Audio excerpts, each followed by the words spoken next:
Ok,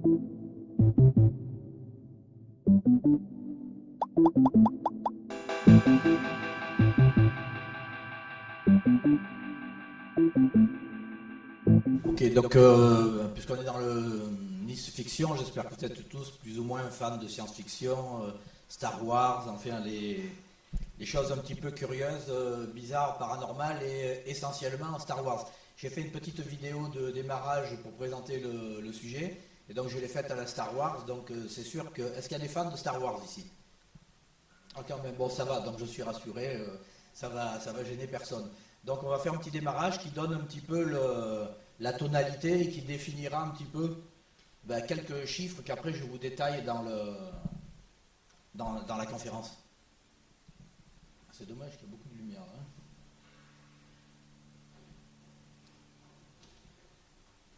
Ouais, ça c'est parfait, si tu peux couper.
Donc voilà, c'était pour mettre un peu dans l'ambiance et les chiffres que vous avez vu défiler sont des chiffres obtenus par des enquêtes menées par le CNRS, etc. Je vais vous en donner quelques exemples très rapidement en introduction, hein.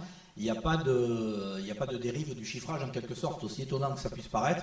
Ce sont vraiment les chiffres que les enquêtes ont donnés. Donc on va démarrer par un rapide état des lieux pour voir un petit peu finalement tout à l'heure, on parlait donc de l'enseignement zététique, hein, pour vous montrer un petit peu comment ça a démarré, puis pourquoi il a été, disons, utile, sinon nécessaire, de créer cet enseignement. Alors, ça a démarré en fait en 82-83. Donc, je suis physicien et à la fac de sciences, à cette époque-là, ça s'appelait Doug A, Doug B, on enseignait la relativité. Et il se trouve qu'il y avait encore la mode un petit peu, je ne sais pas si certains d'entre vous se rappellent de Uri Geller, celui qui prétendait tordre les clés et les cuillères, se concentrer par le pouvoir dit de psychokinèse. Il devait tordre des objets, disons, des objets métalliques. Et il se trouve, je me suis rendu compte qu'il y avait pas mal de nos étudiants qui pensaient qu'effectivement c'était vrai, qu'on pouvait faire ça. Donc j'ai décidé de faire un petit sondage pour comparer la dilatation relativiste du temps, qu'on observe, qui est prouvée, qu'on voit dans les labos avec la durée de vie des particules, etc., à la torsion de cuillère par le pouvoir de l'esprit, disons ce qu'on appelle le pouvoir de psychokinèse. Il se trouve qu'on a plus d'un étudiant sur deux, 52%, qui pense que la dilatation relativiste du temps c'est une pure spéculation théorique, et parallèlement, on en a 7 sur 10, presque 68%, qui pensent que la psychokinèse c'est un acquis scientifique, que c'est prouvé, que c'est réellement prouvé scientifiquement. Donc c'est là que je me suis dit, il y a quand même vraiment un petit problème. Alors on pourrait se dire c'est un problème à l'université de Nice, hein, c'est l'extrême sud-est, enfin vous connaissez, hein, donc voilà. Mais il se trouve qu'il y a eu deux sociologues, Bois et Michelat, qui ont mené une enquête cette fois-ci au niveau de la France, donc sur un échantillon bien sûr beaucoup plus grand, et qui a donné des résultats assez surprenants. Je vous montre rapidement trois graphiques pour montrer un peu les points essentiels. Le premier point surprenant à mon avis, c'est que si on fait un graphique astrologie paranormale, on s'aperçoit que les 18-25 ans, c'est-à-dire ceux qui ont la formation normalement la plus pointue, qui devraient avoir la formation, disons, la plus scientifique, hein, quelle que soit la dominante des études qu'ils mènent, eh bien, manifestement, sont ceux qui croient le plus à l'astrologie au paranormal, alors que les 65 ans et plus sont ceux qui croient le moins. Donc déjà, première un petit peu surprise. Je passe assez vite, hein, c'est juste pour donner une tonalité générale. Deuxième graphique vraiment surprenant, quand on le trace justement, c'est celui-ci. Si vous regardez, alors je n'ai pas pensé à vous dire, ce que j'ai mis en pointillé ici, c'est la moyenne française. 44% des Français croient à l'astrologie, 48% croient, disons, au paranormal. Paranormal au sens large, les tables qui tournent, la psychokinèse, etc. Mais là, ce qui est vraiment surprenant, c'est quand vous regardez le niveau de croyance au paranormal en fonction du niveau d'études. Il est directement proportionnel. Non pas inversement proportionnel, mais directement proportionnel. Au plus le niveau d'études est élevé, au plus le niveau de croyance au paranormal est élevé. Donc ça, c'est quand même assez surprenant. Alors on pourrait se dire, ouais, on est content, supérieur scientifique, vous voyez, c'est quand même un point plus bas, mais c'est au-dessus de la moyenne française. Hein. Moyenne française 48, ceux qui ont fait des études supérieures scientifiques, on se trouve là au-dessus de la moyenne française au niveau croyance. Et là où ça devient vraiment très très spécial, c'est quand on regarde en fonction des catégories socio-professionnelles. Donc là, si vous voyez les points que j'ai mis en jaune, c'est le milieu éducatif et péri-éducatif. Et on s'aperçoit que finalement, eh bien, c'est le milieu éducatif qui est très très croyant. Bois et Michelat, les deux sociologues qui ont mené l'enquête, définissent les instituteurs, donc à l'époque professeurs des écoles maintenant, hein, comme on les appelle, eh bien, ils le définissent comme le groupe pivot, c'est-à-dire le groupe qui croit le plus simultanément à l'astrologie et aux phénomènes paranormaux. Donc c'est quand même assez impressionnant. Les étudiants, vous voyez, c'est ceux qui croient le plus aux phénomènes paranormaux. Et les profs, ben, ils sont guère mieux lotis. Donc ça montre que manifestement, il y a un petit problème, en tout cas au niveau de l'enseignement, puisqu'on voit bien ici les niveaux de croyances qui sont assez développés. Donc je ne détaille pas. On passe maintenant à l'Europe. Vous avez vu dans le petit défilé à la Star Wars que j'ai fait, on parlait aussi des croyances au niveau européen. Alors ça a été mené par la DG12, c'est en décembre 2001, c'est la Direction Générale de la Recherche européenne, 16 États à l'époque, enquête en tête-à-tête, donc vraiment enquête très très, pas au téléphone quoi, je veux dire, hein, c'est vraiment une enquête très très bien faite, plus de 16 000 personnes. Donc vous voyez par exemple l'astrologie, il y a quasiment 53% des Européens qui pensent que l'astrologie est plutôt scientifique. C'est quand même assez étonnant, je vous passe sur le reste, je prends juste ça parce que l'astrologie c'était assez choquant. Et puis si on regarde un petit peu, ce que j'avais mis dans le défilé, la Terre fait le tour du Soleil en un mois, quasiment 23%, mais le comble il est là, le Soleil tourne autour de la Terre. Il n'y a pas d'ambiguïté dans les questions telles qu'elles sont posées. C'est pas est-ce que de la Terre, vu l'apparence, le Soleil se lève et se couche. Non, non, là c'est le Soleil tourne autour de la Terre. 26%. 26% des Européens sont avant le XVIe siècle, avant Copernic. Ça veut dire qu'ils pensent que la Terre est au centre et il y a tout qui tourne autour. Donc c'est sûr que l'astrologie, les horoscopes, ils ont encore de beaux jours, puisqu'on a un Européen sur 4 qui est encore resté vraiment décalé de 4 à 5 siècles. C'est vraiment assez étonnant. Bon, d'autres petites choses, certains chiffres portent particulièrement chance à certaines personnes. 46%, ça veut dire que la Française des Jeux, enfin maintenant l'Européenne des Jeux, elle n'a pas de souci à se faire. Je veux dire, ça marchera toujours de vendre des billets du loto et le reste. Donc du loto, je vous en parlerai un petit peu in fine. Donc ça, c'est les chiffres. On pourrait se dire, bon, ok, mais ça reste un petit peu, disons, daté. Là, maintenant, la vie, anciennement la vie catholique, juillet 2012, une très très belle enquête sur les croyances en général. Donc pareil, là, c'est juste pour vous donner quelques chiffres. 44% des Français qui y croient plutôt. Alors c'est vraiment significatif parce qu'il y en a 10% qui ne se prononcent pas. Hein, donc ça veut dire que le 44 a encore plus d'importance. Et puis si on regarde les différentes croyances, en quelque sorte, on va depuis les rêves prémonitoires, 49%, jusqu'aux fantômes, 20%. Donc il y a un Français sur 5 qui pense que Casper, vous savez, le petit fantôme qui traverse les murs et tout, ça peut se faire. C'est quand même assez étonnant. Vous avez les miracles, 32%. Bon, franchement, c'est quand même assez surprenant. Et on pourrait se dire, bon, peut-être c'est spécifique à la France, au pays de Descartes qui a dû un peu changer. Mais il se trouve que si on regarde un petit peu ailleurs, c'est guère mieux, sinon pire. Ici, c'est nos collègues américains, donc ça date de décembre dernier, donc en 2017. Alors, vous avez par exemple 25% des Américains qui croient que finalement que Uri Geller a des pouvoirs, qu'on peut déplacer des objets en se concentrant juste par la pensée. Donc ça montre que c'est vraiment assez général, c'est pas spécifique à une zone du style l'université de Nice où ça avait démarré, etc. Enfin, les sondages, c'est vraiment général. Donc on peut maintenant se poser des questions, pourquoi il y a ce développement, ou en tout cas ce niveau très très stable, j'ai mis expansion ou stable, pourquoi? Parce qu'en même temps il y a la population qui augmente, hein. Donc entre les premiers sondages et les derniers, on a eu 20% d'augmentation de la population française. Donc il faut savoir si on part en nombre de personnes qui croient ou en pourcentage. Donc c'est pour ça qu'on peut dire en expansion ou stable. En tout cas, ça ne régresse pas, quoi. Donc c'est ça le constat.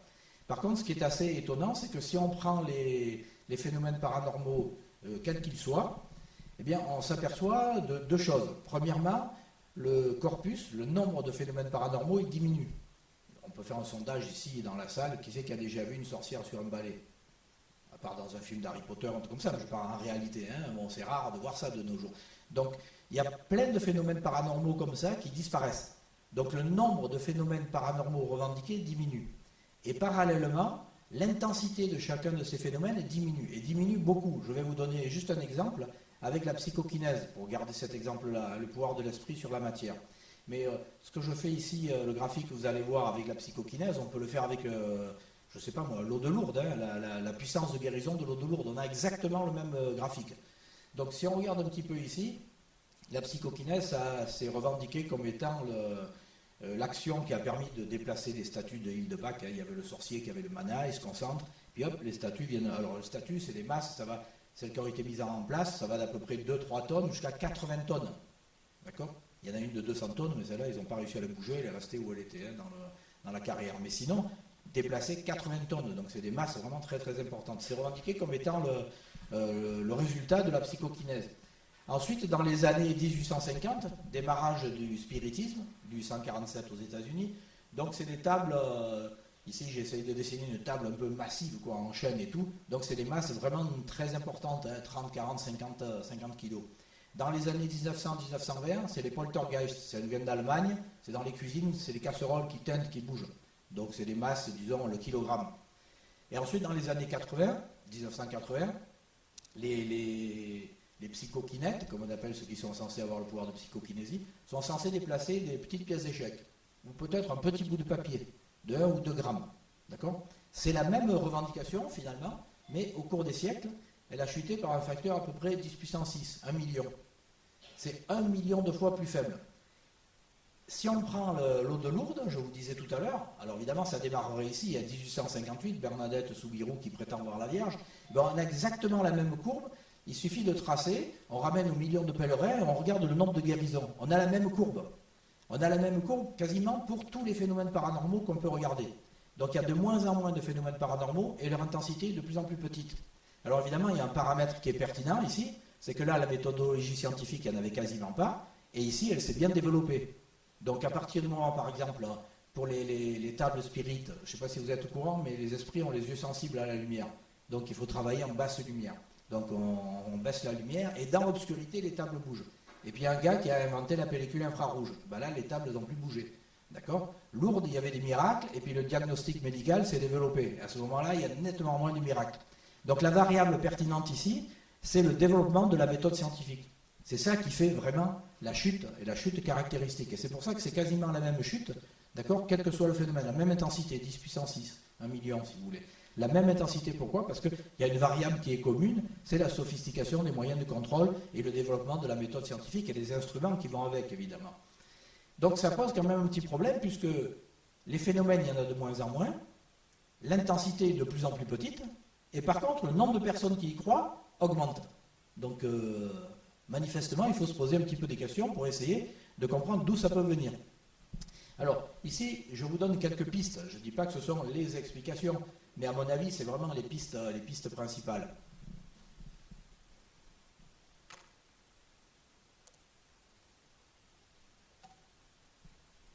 Donc, première piste, c'est la caisse de résonance. Bon, ça, c'est évident, c'est une piste, c'est vraiment une des explications. C'est qu'il y a, je ne sais pas, 30 ans, 40 ans, pas la peine de remonter plus loin, s'il y avait un médium, je ne sais pas, il y aurait eu un Uri Geller à l'époque, qui tordait 3 clés par le pouvoir de son esprit, ça allait toucher Nice et sa région. Donc on allait toucher 300, 400, 500 000 personnes.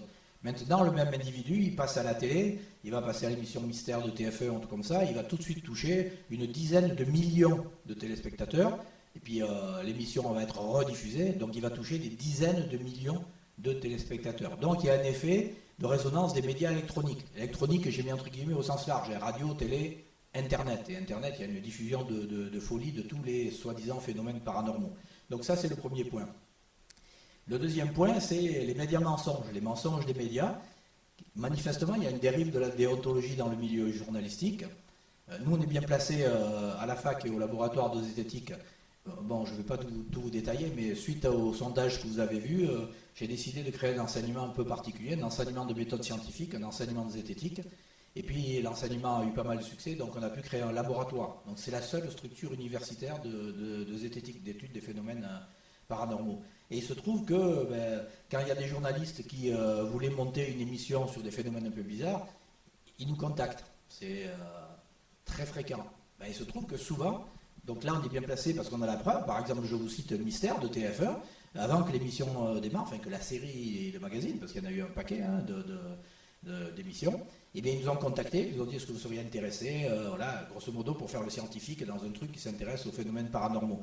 Et je leur ai dit ok, et sur quoi vous comptez travailler? Ils me donnent des exemples, Saint-Suaire, Centre de Saint-Janvier, sarcophage d'Arles-sur-Tech qui se remplit miraculeusement d'eau, etc.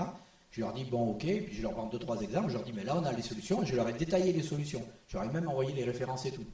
Donc on sait pertinemment que certains journalistes, d'accord, ceux-là ils avaient la solution. Blackout, on n'en a plus entendu parler, 6 mois après l'émission démarre, et comme par hasard, on fait mousser le mystère, mais on ne donne pas la solution. Alors que pour le sarcophage d'Arles-sur-Tech, c'est un sarcophage dans les Pyrénées-Orientales, qui est censé se remplir miraculeusement d'une eau, on a la solution chiffrée, calculée depuis 1961. Il y a 3 hydrogéologues qui ont mené l'enquête et qui ont vraiment donné les résultats, ils sont indiscutables, imparables. Ça a même été confirmé par des gars du CNRS en 2002, quoi. Juste pour un fignolage sur la décibale. 90% d'eau de pluie, 10% de la condensation. Donc on sait d'où elle vient l'eau. Il se trouve qu'ils avaient les solutions, ils ne les ont pas données. Des exemples comme ça, je pourrais vous en donner, je ne sais pas, plus d'une dizaine. Donc on voit bien que manifestement, il y a une dérive. Il y a le dieu audimat derrière. Donc le problème, ce n'est pas d'essayer de faire passer l'information pour les téléspectateurs, c'est de faire le maximum d'argent et le maximum de diffusion, peu importe la qualité de ce qui va être diffusé. Après le troisième, malheureusement, c'est la courroie de transmission du milieu éducatif. Confère le graphique que vous avez vu tout à l'heure, les niveaux de croyance élevés dans le milieu éducatif. Ça veut dire que même de manière inconsciente, en quelque sorte, on a tous des présupposés qu'on va faire passer dans notre discours, dans notre enseignement. Et du coup, un enseignant qui croit à des tas de phénomènes paranormaux, il va faire passer nécessairement une information presque, on pourrait dire, délétère sur certains points, et c'est ça qui va recréer, augmenter en quelque sorte le niveau de croyance. Bon, il y a d'autres petits phénomènes, je ne vais pas, peut-être juste une piste ici, c'est l'effet latéral. C'est un effet assez curieux, c'est que si je vous dis par exemple ce matin, je reprends les statues de l'île de Pâques tout à l'heure, je vous dis j'ai une grosse statue de l'île de Pâques dans le jardin, et comment elle est arrivée? Je me suis concentré, je l'ai soulevée, et hop, depuis l'île de Pâques, et puis je l'ai amenée dans mon jardin. Bon, vous allez dire, manifestement, pas très sérieux. Par contre, si je vous dis, la même personne, toujours moi, qui fait le témoignage, et je vous dis, ce matin, j'étais devant un petit bout de papier, et je me suis concentré comme ça fortement, et j'ai réussi à bouger le papier. Vous allez peut-être dire, tiens, c'est intéressant, il faudrait peut-être se renseigner. Ça veut dire que au plus l'intensité est faible, au plus ça amène des personnes à croire à ce phénomène.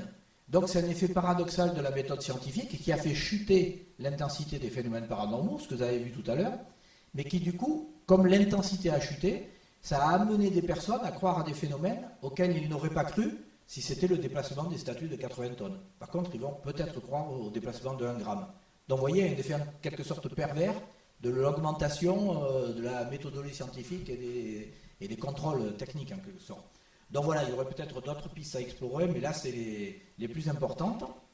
Et puis il y a une raison presque générique en quelque sorte, qui est indépendante des phénomènes paranormaux, qui est le fait qu'on est dans une époque un peu particulière, disons de modification des processus d'acquisition des connaissances, surtout avec le développement Internet, les réseaux sociaux, etc. Bon, les tablettes et les téléphones, on arrive à faire des trucs absolument extraordinaires que ne faisaient même pas les ordinateurs du début, quoi. Donc ça veut dire que manifestement, on est face à quelque chose d'un petit peu particulier.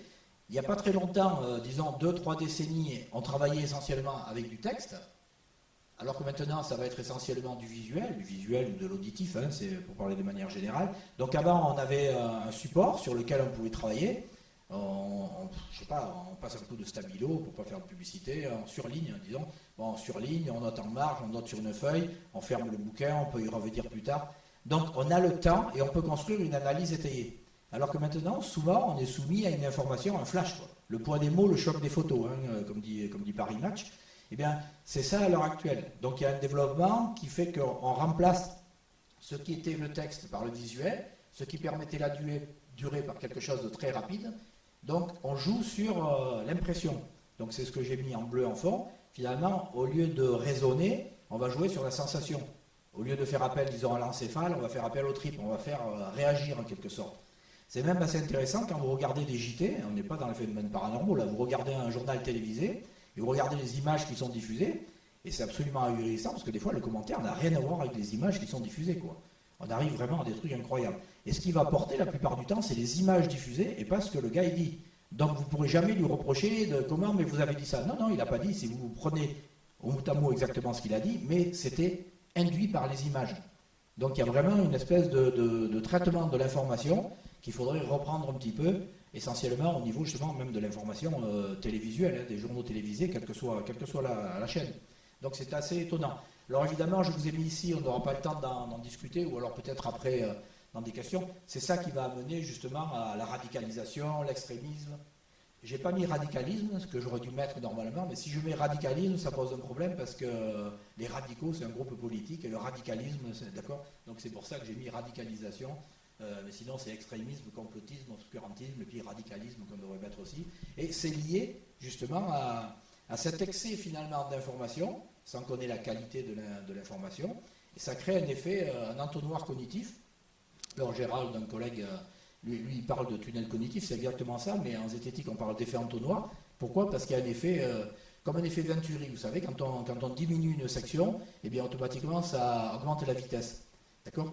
Et la pression diminue, mais par contre la vitesse augmente. Eh bien, c'est ce qui se passe exactement dans Internet. Quand quelqu'un commence à s'intéresser aux théories du complot, tout ça, en partant avec un présupposé positif, en croyant à ça, ou un phénomène paranormal quel qu'il soit, eh bien, il va être soumis à une information de plus en plus pro, ce phénomène. Et c'est ça qui va créer ce phénomène, un vortex, quoi, qui va créer un phénomène entonnoir. Donc c'est assez difficile à contrecarrer en quelque sorte, parce que la simple diffusion d'une information normale, disons basée sur des faits, et non pas simplement basée sur des hypothèses, ben, elle est très très dure à faire, et la plupart du temps, même si vous la mettez, les gens ne viennent pas la chercher. Parce qu'il y a le présupposé qui va jouer, les scientifiques sont pinailleurs, etc. Enfin, on peut imaginer tout ce qu'il peut y avoir derrière. Donc maintenant qu'on a fait une petite introduction pour voir l'état des lieux, le but c'est de se dire, bon, qu'est-ce qu'on peut faire concrètement? Donc c'est un petit peu la question que je m'étais posée au premier sondage, qui était vraiment étonnant en comparant à Uri Geller et puis la relativité. Donc il existe une méthode, depuis l'Antiquité, hein, c'est la zététique. Alors la zététique, certains pensent que c'est à l'université de Nice qu'on a créé le mot, non, pas du tout. Ça vient tout simplement du grec zétein, qui veut dire chercher. Donc la zététique, c'est résumé par exemple par Littré, je trouve que le résumé il est clair, il est très simple, c'est la méthode dont on se sert pour pénétrer la raison et la nature des choses. C'est le strict équivalent finalement de méthodologie scientifique. On pourrait presque parler de rationalisme, mais malheureusement c'est des mots qui ont des connotations maintenant un peu trop fortes et on ne peut pas les utiliser. Donc il vaut mieux utiliser zététique, que les gens ne connaissent pas trop, donc ils disent tiens, qu'est-ce que c'est? Ça pousse au questionnement et du coup on peut expliquer. Moi je résume ça souvent en disant c'est l'art du doute, c'est-à-dire c'est l'ensemble des techniques, je sais pas, l'art de l'ébéniste, l'ensemble des techniques qui permettent justement de comprendre un phénomène. C'est ce qu'on va regarder maintenant, c'est les facettes et les effets de la zététique. C'est un petit peu, j'en sais rien, parce qu'on parle de science-fiction et qu'on est en science-fiction, c'est les règles de la robotique d'Asimov, hein, par exemple, c'est exactement le même principe. Ce sont des recettes de cuisine qui permettent, face à un cas donné, que le robot ne fasse pas de mal à un humain, ou à lui-même, ou à l'humanité, quoi. Donc voilà, là on va regarder quelques-unes des facettes et des effets de la zététique pour vous montrer que c'est pas de maintenant. Hein, donc Pyrrhon d'Hélice, lui c'était la zététique un peu extrême, c'était plutôt le scepticisme que la zététique, mais bon. Donc au XVIIe siècle, c'est dans le Dico des arts et des sciences de Corneille, et 2018, vous le trouvez dans le Larousse ou dans n'importe quel bouquin ou dictionnaire. Donc comment sont bâtis les cours qui ont été créés à l'université de Nice et qui ont ensuite essaimé. Je ne sais pas, à la louche, il doit y avoir 10-12 universités à l'heure actuelle qui ont des cours de zététique. Il faudrait qu'il y en ait plus, hein.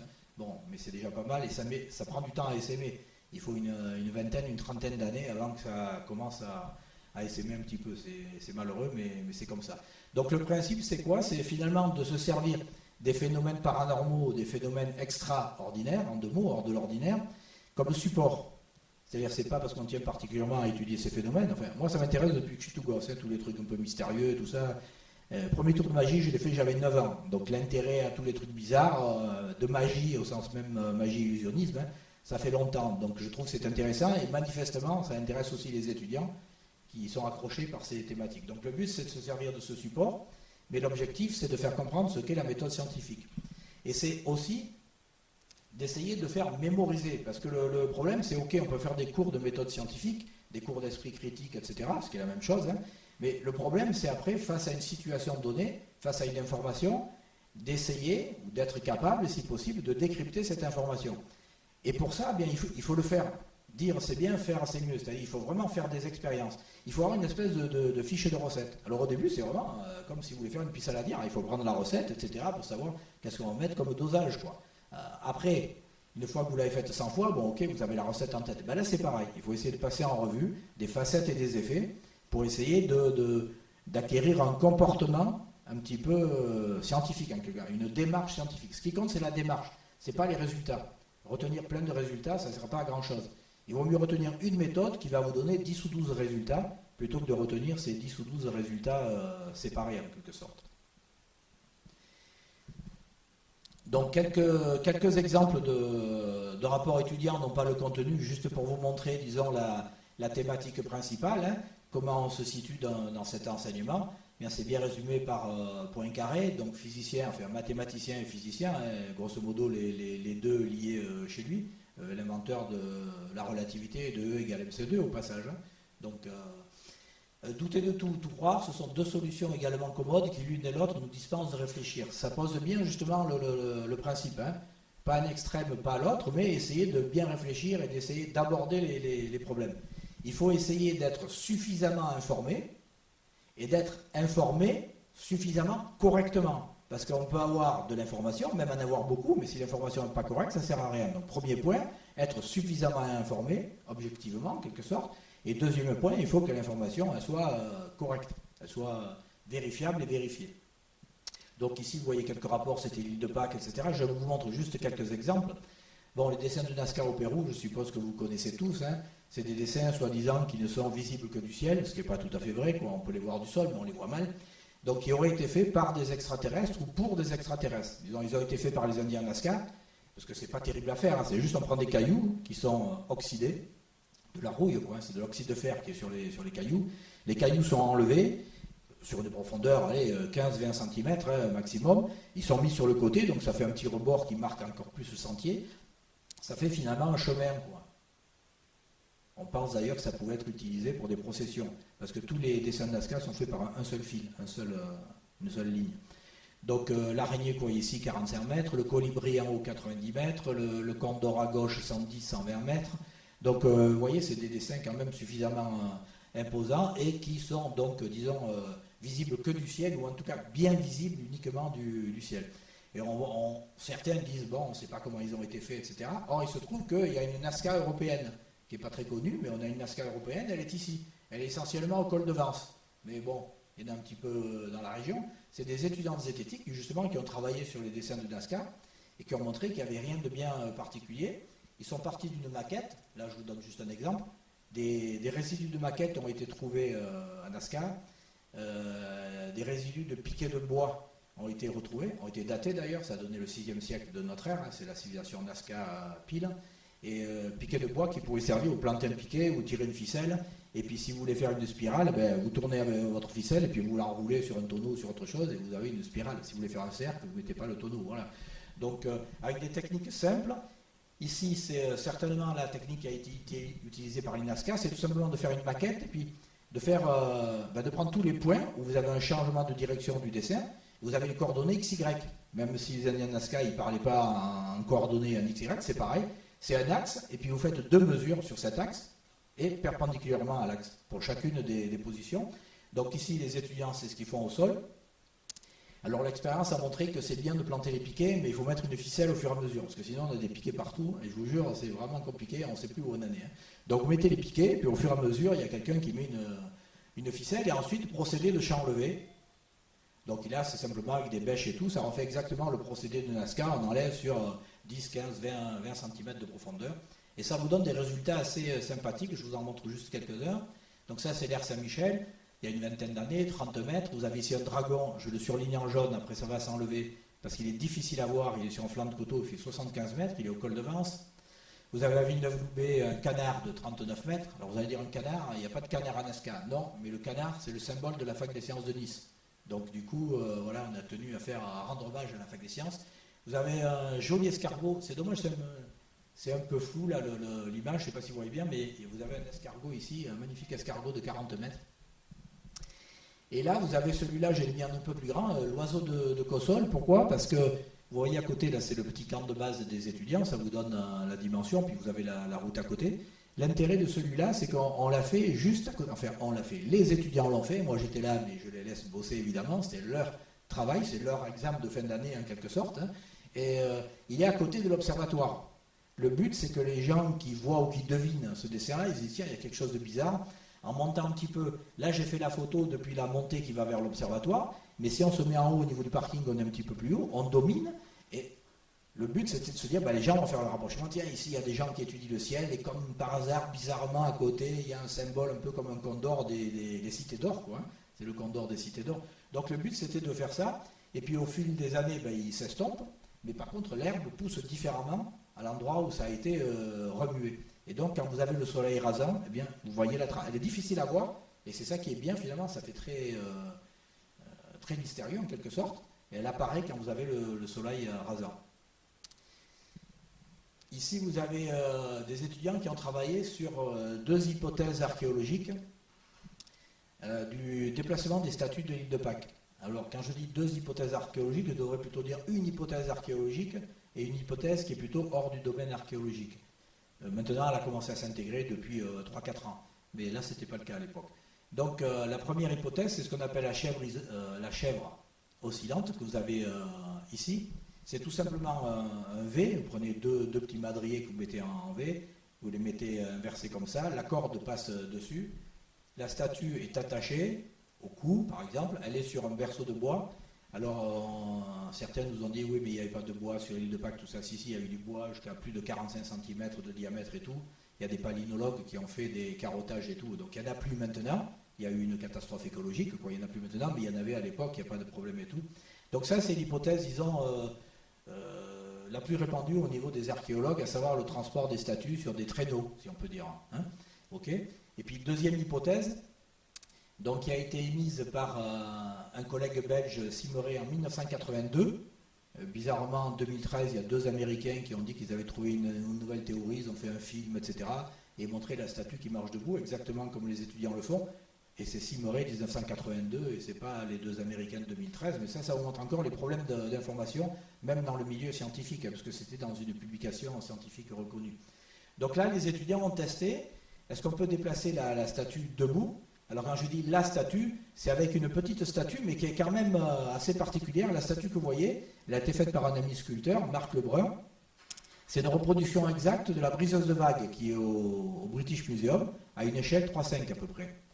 Donc elle est en béton et de l'argile expansée pour avoir la même masse volumique que le tuf, que la matière volcanique de l'île de Pâques, dans laquelle sont faites les statues.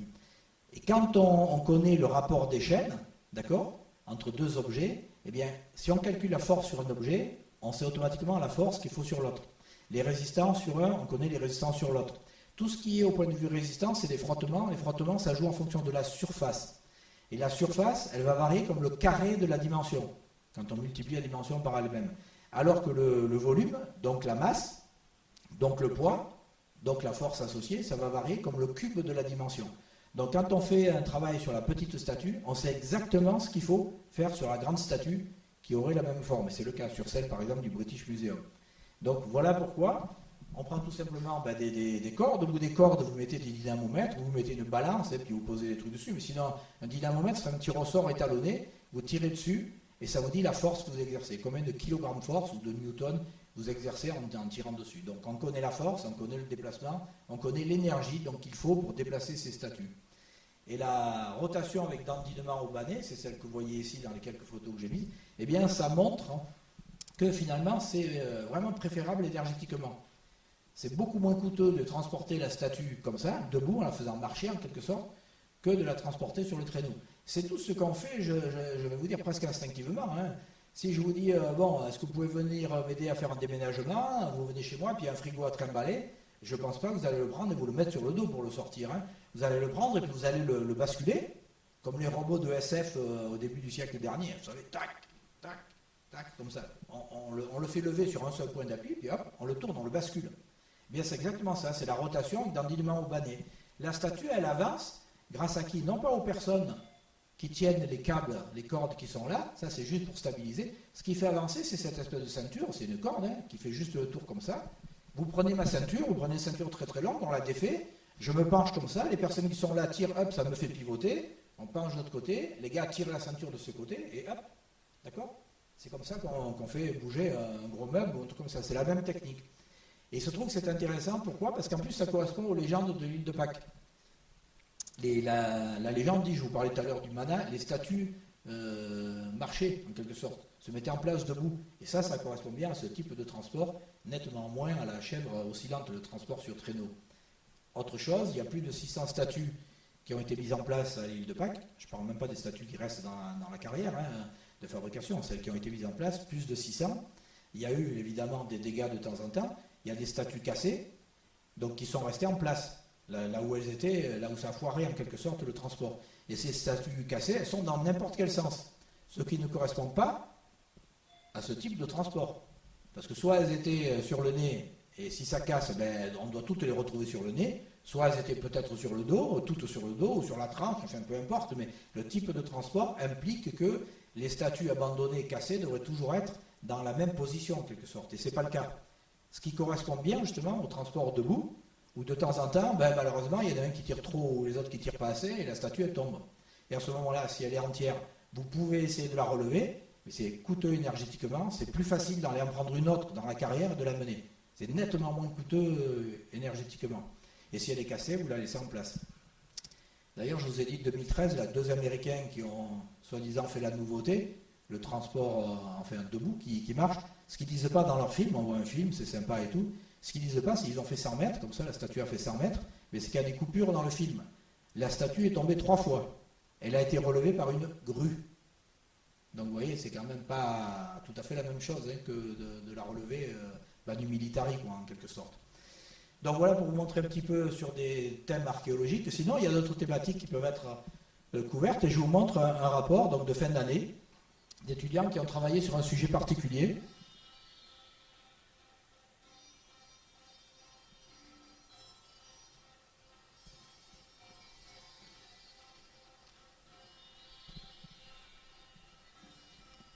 Il n'y a pas de retouche vidéo, il n'y a pas de Photoshop, il n'y a rien. C'est filmé de bout en bout, même si ça bouge un peu, c'est filmé par les étudiants.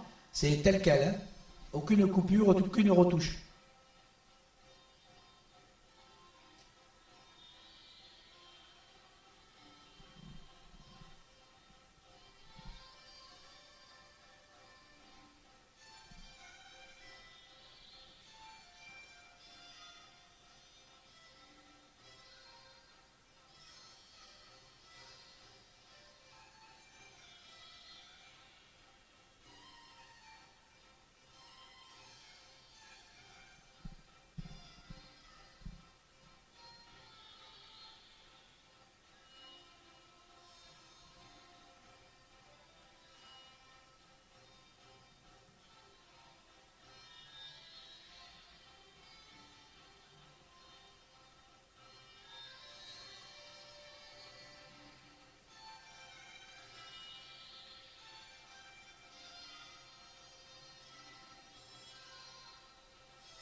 Donc vous voyez que finalement, les étudiants en zététique, ils ont un sacré fluide, hein, ils arrivent à faire des choses quand même assez incroyables.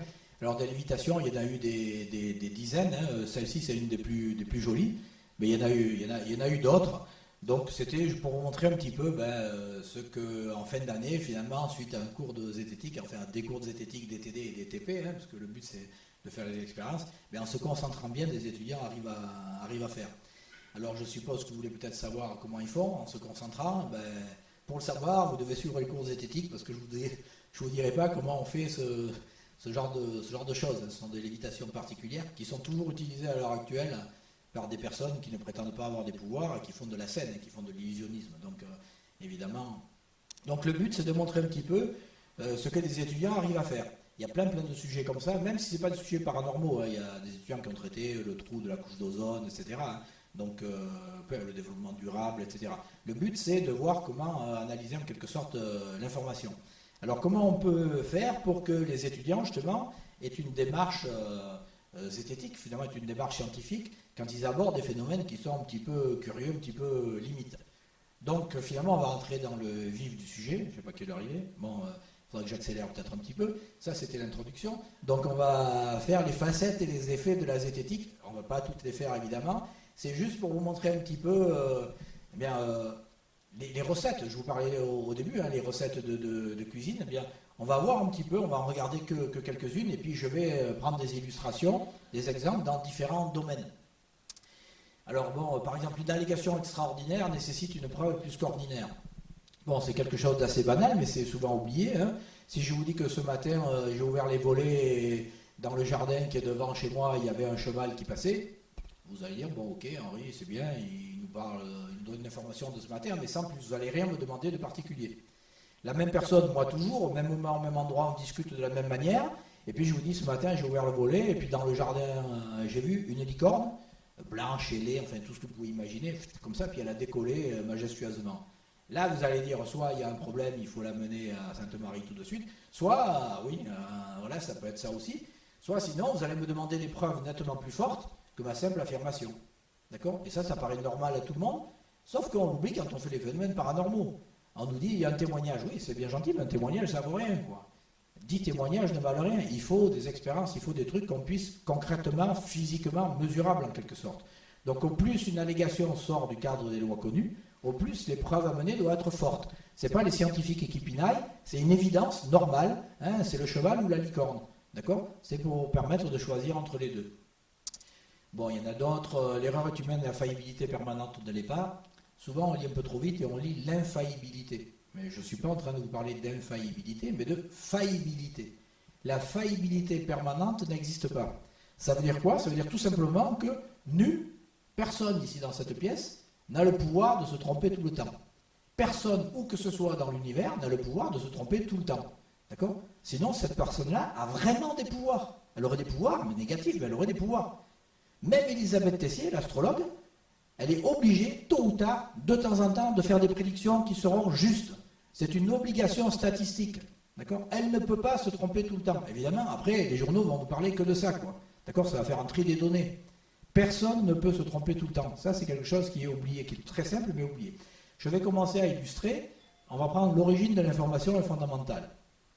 Donc c'est une facette, chaque fois qu'on va avoir un petit rond comme ça, j'en mettrai pas trop, on aura une facette, et puis un exemple pris d'un domaine ou d'un autre pour montrer un petit peu comment on peut l'appliquer. Alors, l'origine de l'information fondamentale, ici je parle Larousse. J'aime les Larousse, j'ai pas mal de Larousse chez moi, mais qui aiment bien châtie bien. Donc, le Larousse, vous regardez, vous prenez le mot zodiaque, et on vous dit zone circulaire de la voûte céleste qui contient les doubles constellations que le Soleil semble traverser dans l'espace d'une année. Effectivement, le Soleil, vu depuis la Terre, hein, il traverse l'ensemble de la voûte céleste en une année. Enfin, l'ensemble de la voûte céleste, ouais. Une partie de l'ensemble de la voûte céleste. Et on nous dit ici, contient les doubles constellations, puis les 12, on vous donne les signes du zodiaque, Bélier, Taureau, Gémeaux, Cancer, etc.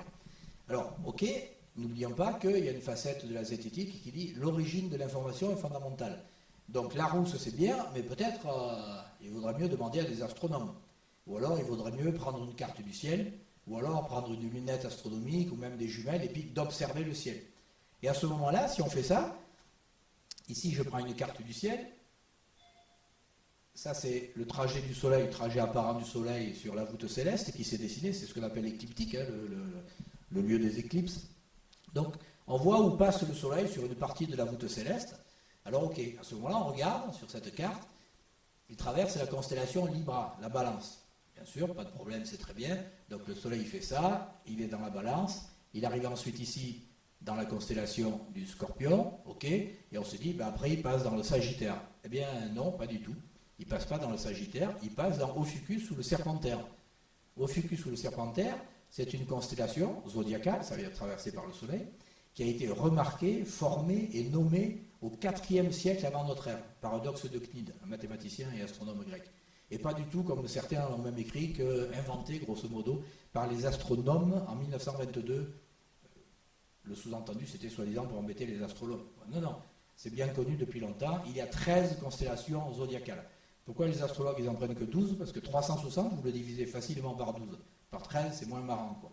Donc, à mon avis, c'est tout simplement par là. Ça s'est créé comme ça, quoi. Il y a eu des changements dans les signes ou un truc comme ça, mais la division par 12, elle est beaucoup plus facile. Surtout une civilisation, ça partait d'une civilisation qui avait la base 12. Base 12 et base 5. Ce qui a donné la base 60, d'accord, qu'on a toujours gardé dans les degrés. 60 degrés, 360 degrés, les heures, etc. Hein, ça vient de ça vient des chaldéens. Donc voilà, ça c'est pour montrer que manifestement il faut aller chercher l'information, puisque vous voyez que si on regarde ici, le trajet du Soleil dans le Serpentaire, c'est à peu près 3 fois plus que dans le Scorpion. Donc si on regarde ce qu'on appelle le signe zodiacal, c'est tout simplement où était le Soleil à l'instant de votre naissance, sur quel fond d'étoile. Bien, il y a 3 fois plus de personnes qui sont nées sous le signe du Serpentaire que de personnes qui sont nées sous le signe du Scorpion. Donc c'est dramatique pour ces personnes-là, parce que les astrologues ne connaissent pas ce signe. Donc vous imaginez la situation, quoi. Donc voilà, bon, je vous ai mis en bas juste pour expliquer un petit peu Ophiuchus, qu'est-ce que ça représentait, disons, dans la mythologie. C'est le Serpentaire, c'est le charmeur de serpents, mais il a souvent été interprété comme Esculape, donc disons le dieu de la médecine, parce qu'en fait il écrase le scorpion qui venait de piquer, je crois que c'est Orion, qui venait de piquer le chasseur. Donc voilà, c'est le médecin, c'est le symbole de la médecine. Donc c'est dommage un petit peu de l'avoir oublié, le charmeur de serpent, c'est le cabucé, hein, finalement. Donc le Serpentaire, on voit ce que ça peut donner. D'ailleurs, Serpentaire, il y a un groupe Serpentard, ça doit être dans Harry Potter, où il a introduit. Il a introduit de manière un peu déguisée, mais il y est. Alors, on va voir une autre facette, le contexte est important. Alors, quand on parle de contexte, la plupart du temps, les gens entendent le contexte d'une phrase, le contexte littéraire, en quelque sorte. Là, évidemment qu'il faut le faire, hein, c'est vraiment important. Là, je vais prendre 2 autres contextes qu'on oublie souvent, c'est le spatial et le temporel, c'est-à-dire la zone géographique et puis la zone temporelle. On va prendre un exemple de quelque chose d'un peu bizarre, d'un peu surprenant, et puis ensuite on applique la facette, le contexte est important, et on va regarder le contexte géographique, c'est-à-dire on reste au même endroit, et le contexte temporel, on reste à la même époque. Vous allez voir que ça permet de résoudre, par exemple, le cas que je vais vous donner maintenant, et le résoudre de manière assez simple. Alors on va au Mexique. La civilisation maya, donc il y a pas mal de sites. Un des plus beaux sites, c'est Palenque. Donc c'est un site qui a été découvert au XVIIe siècle, qui est tombé dans l'oubli, redécouvert 19e, retombé dans l'oubli, et qui a donc été vraiment, disons, mis en évidence et commencé à être fouillé sérieusement, disons, au milieu du XXe siècle, 1949. Le docteur Alberto Rusgullier donc, a commencé à mener des fouilles sur ce site, sur le temple des inscriptions. Il s'appelle le temple des inscriptions parce qu'il y a beaucoup de glyphes. Hein. C'est une bonne partie de ces glyphes, justement, ont permis de déchiffrer l'écriture maya. Pas à l'époque où Alberto Rusgullier faisait les fouilles. Hein. C'était en 1949, il n'y avait que la numération qui était connue maya. Les glyphes, personne ne savait les déchiffrer à l'époque. Donc là, vous avez la pyramide avec le temple dessus. Donc juste à cette époque, toutes les pyramides mayas, en quelque sorte, c'était réputé être des soubassements de temples. C'est-à-dire, on met un temple et puis il faut le mettre sur la montagne primordiale, etc., pour qu'il soit un peu plus haut comme la divinité. Et en fait, Alberto Rusgullier s'est rendu compte qu'au niveau du pavement du temple, il y avait un dallage, évidemment, il y avait des trous qui permettaient manifestement d'introduire soit un levier, soit de passer des cordes pour pouvoir tirer dessus. Donc c'est ce qu'il a fait. Et il s'est rendu compte que des pierres du pavement s'enlevaient et que ça donnait accès à un escalier qui s'enfonçait dans le cœur de la pyramide. Alors, Alberto Rusgullier, c'est un archéologue, hein, donc il n'y va pas au bulldozer, il y va à la brosse à dents, donc ça prend du temps. 1949, 50, 51, 52. 4 campagnes de fouilles. Il a démarré en 1949. Ils se sont enfoncés dans le cœur de la pyramide. Changement de direction, demi-tour, continuent à descendre. Et en 1952, en juin 1952, ils sont arrivés à un niveau plus bas que le niveau environnant et ils ont découvert une crypte, ils ont découvert un tombeau. Donc c'est une révolution, ça a été une révolution archéologique, c'est l'équivalent de la découverte du tombeau de Toutankhamon. Non pas par les richesses, style lapis lazuli et tout, c'était pas ça, là, c'était du jade, obsidienne, etc. Mais surtout par le fait que c'était la découverte d'un tombeau dans une pyramide. Et la découverte d'un tombeau, bon là j'ai pas le temps de vous détailler, mais qui est tel que le sarcophage, la taille du sarcophage dans la crypte est plus grand que l'entrée de la crypte. Et ça c'est vraiment important parce que ça montre que c'est pas un roi un peu bizarre il y avait une belle pyramide ancienne, il s'est dit tiens je vais faire un trou et je vais me faire enterrer dedans. Non, le tombeau a été fait, la crypte a été bâtie et la pyramide a été bâtie par-dessus. Donc c'est vraiment disons la finalité de cette pyramide, et le temple qui est dessus, c'était donc de servir de tombeau au roi Pakal, donc actuellement daté 683, donc 7e siècle. C'est ce qui était donné par Albert Roselier dès la découverte. Donc il y a pas mal d'objets assez extraordinaires dedans, mais on va s'intéresser simplement au sarcophage et même plus simplement à la dalle de couverture que j'ai mise ici. Cette dalle de couverture, donc j'ai mis les dimensions, 3,80 m, 2,20 m, à peu près 25 cm d'épaisseur. Grosso modo, c'est 6 à 7 tonnes. Que la dalle de couverture, le couvercle. Le petit couvercle du sarcophage, 6 à 7 tonnes, entièrement sculpté. Bon, là, à l'intérieur, vous voyez le squelette du roi Pakal. Donc là, il y a une lumière qui l'éclaire, donc ça le met un peu blanc, mais il était rouge, entièrement recouvert de cinabre. Donc, ce qui va nous intéresser, c'est cette sculpture. Le reste du sarcophage est sculpté, mais cette sculpture est particulière. Donc on va regarder, on va la mettre en dessin au trait pour que ce soit un peu plus net, un peu plus lisible, parce que sinon avec les glyphes mayas c'est vraiment un peu compliqué, souvent de voir ce que ça représente. Voilà donc le dessin de la sculpture de la couverture du sarcophage du roi Pakal à Palenque. Et alors il y a des personnes qui se sont emparées de ça. Ça a démarré ici à Nice, donc c'était en 1966. Il y a un journal qui a sorti un article de Guitarade et André Milou qui, soi-disant, venait de faire une découverte extraordinaire. Il venait de réussir à déchiffrer la dalle de couverture du sarcophage de Palenque. Et vous voyez le titre, un peuple de l'espace a-t-il colonisé autrefois l'Amérique du Sud? Et donc ces deux personnes nous disaient qu'on était face à un plan, le plan d'un vaisseau photonique ou ionique. Et ils hésitaient un peu sur le mode de propulsion. Donc c'est absolument. Je rappelle qu'à cette époque-là, on ne lisait pas la langue maya, parce que là vous avez des glyphes tout autour de la sculpture, mais ce n'était pas déchiffré, il n'y avait que la numération de déchiffrer à l'époque, même en 66, bien sûr. Donc à la limite, on aurait pu se dire bon ok, c'est sympa, ça fait disons un petit délire local niçois, ça va toucher 200 000 personnes et encore, mais ça pourrait rester comme ça. Sauf que ça a été repris par un tout petit journal italien, mais vraiment tout petit, quasiment personne ne le connaît. C'est une revue de femmes de soucoupe volante. Donc italien, c'est le même article à la virgule près, mais simplement traduit en italien, et ça s'appelle Clipeus.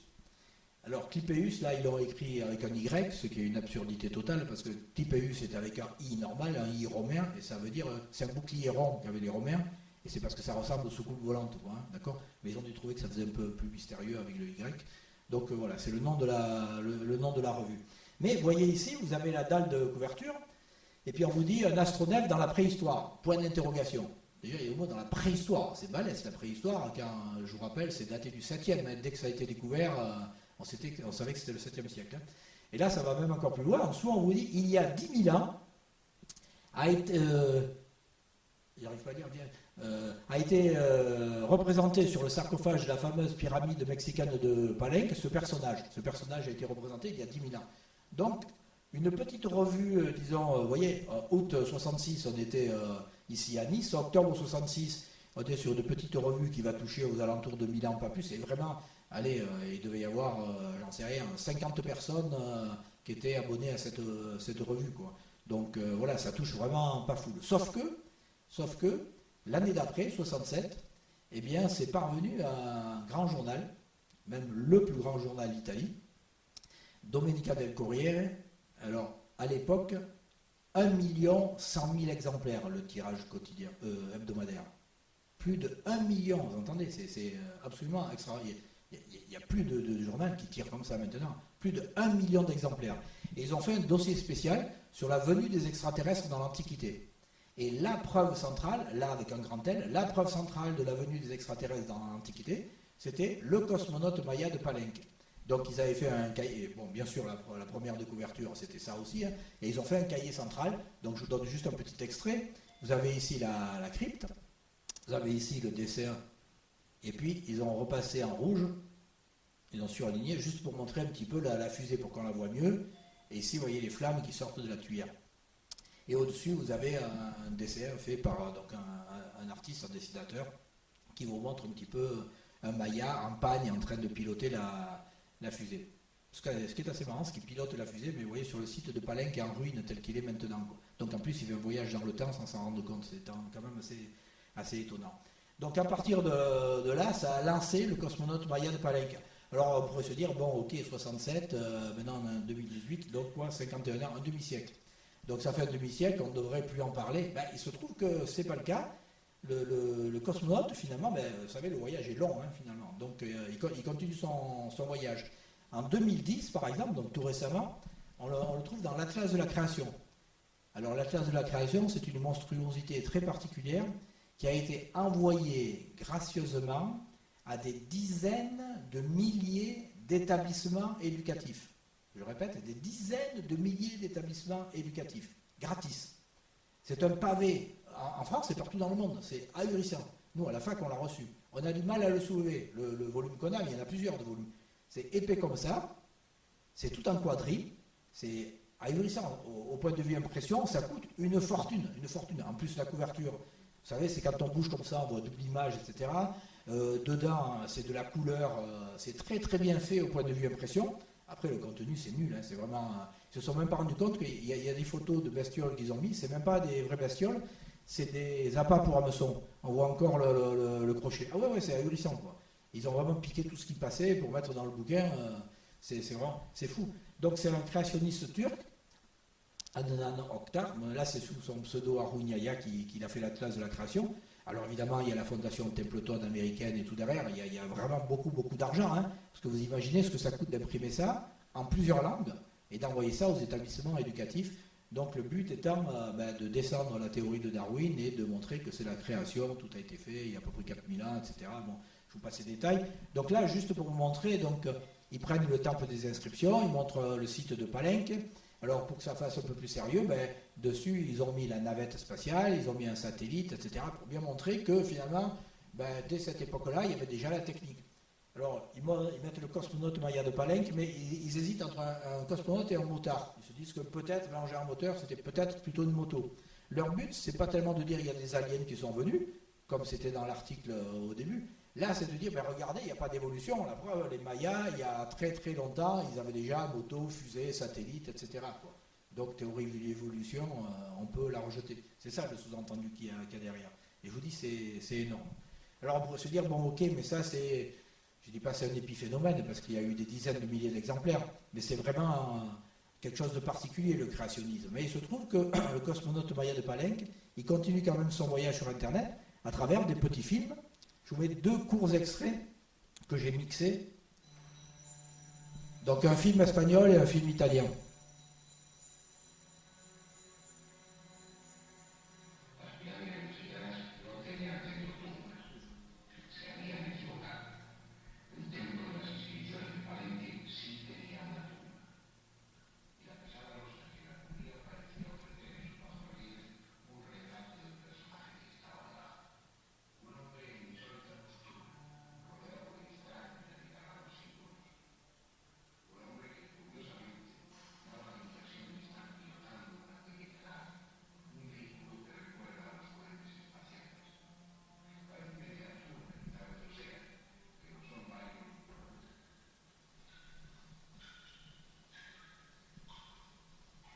Ça, c'est l'escalier qui s'enfonce dans le cœur de la pyramide.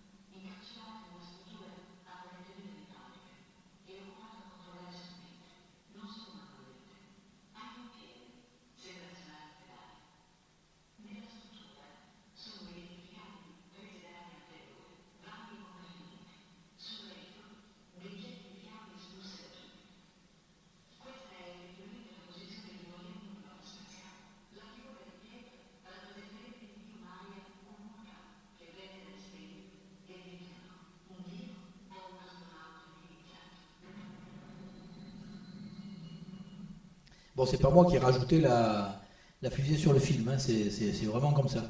Donc c'est pour vous montrer un petit peu l'utilisation qui est faite du cosmonaute. Alors bon, on peut se dire c'est des petits films, c'est des repiquages, etc. Mais il n'empêche que ça continue à diffuser et ça touche également d'autres médias, et des médias un peu plus larges.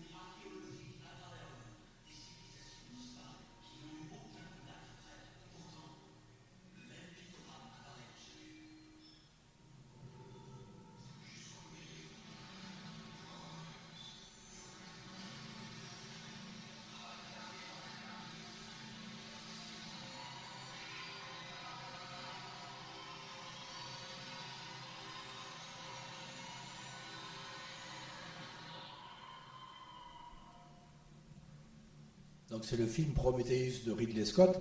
C'est disons grosso modo, le début de la série des aliens, hein, des films aliens.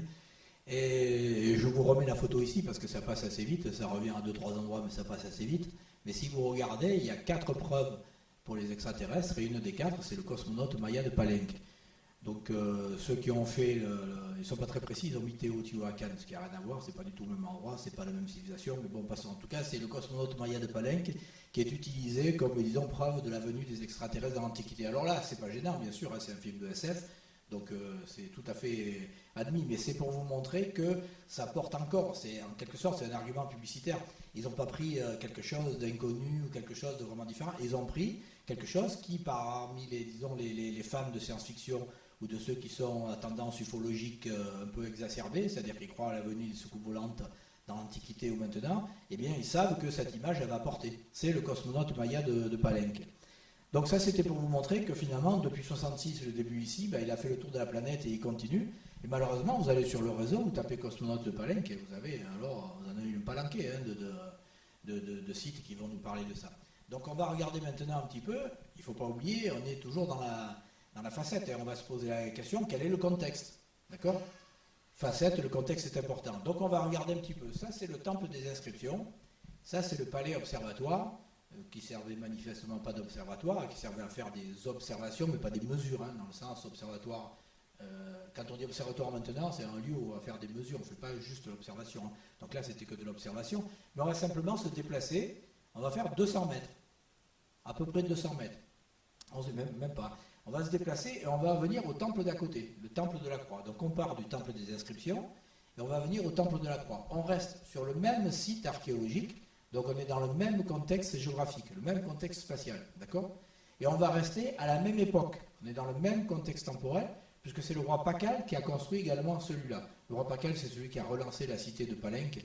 Donc il y a plein de monuments de Palenque qui sont dus à ce roi Pakal Ier. Donc le temple de la Croix, et on va regarder, on va s'intéresser. Donc les temples mayas, toujours pareil, vous avez une pyramide qui sert de soubassement, et puis le temple dessus. Bon, depuis la découverte du tombeau, on sait que maintenant il y en a plein qui servent de tombeau, il y a eu des fouilles, il y a des tombeaux un petit peu partout. Hein. Mais là, à l'époque, ça a été appelé le temple de la Croix simplement par un dessin qui est une sculpture qui est au niveau du temple. Chaque temple, sur les pyramides mayas, il y a ce qu'on appelle un dessin de fond d'autel. C'est une sculpture, hein, et donc on appelle ça un dessin de fond d'autel. On va regarder celui du temple de la Croix. Donc la croix, c'est ce que vous avez ici au milieu, c'est ça qui a donné, enfin la croix, ce que certains ont pris pour une croix, et c'est ça qui a donné le nom au temple. Et on va s'intéresser justement à ce dessin de fond d'autel.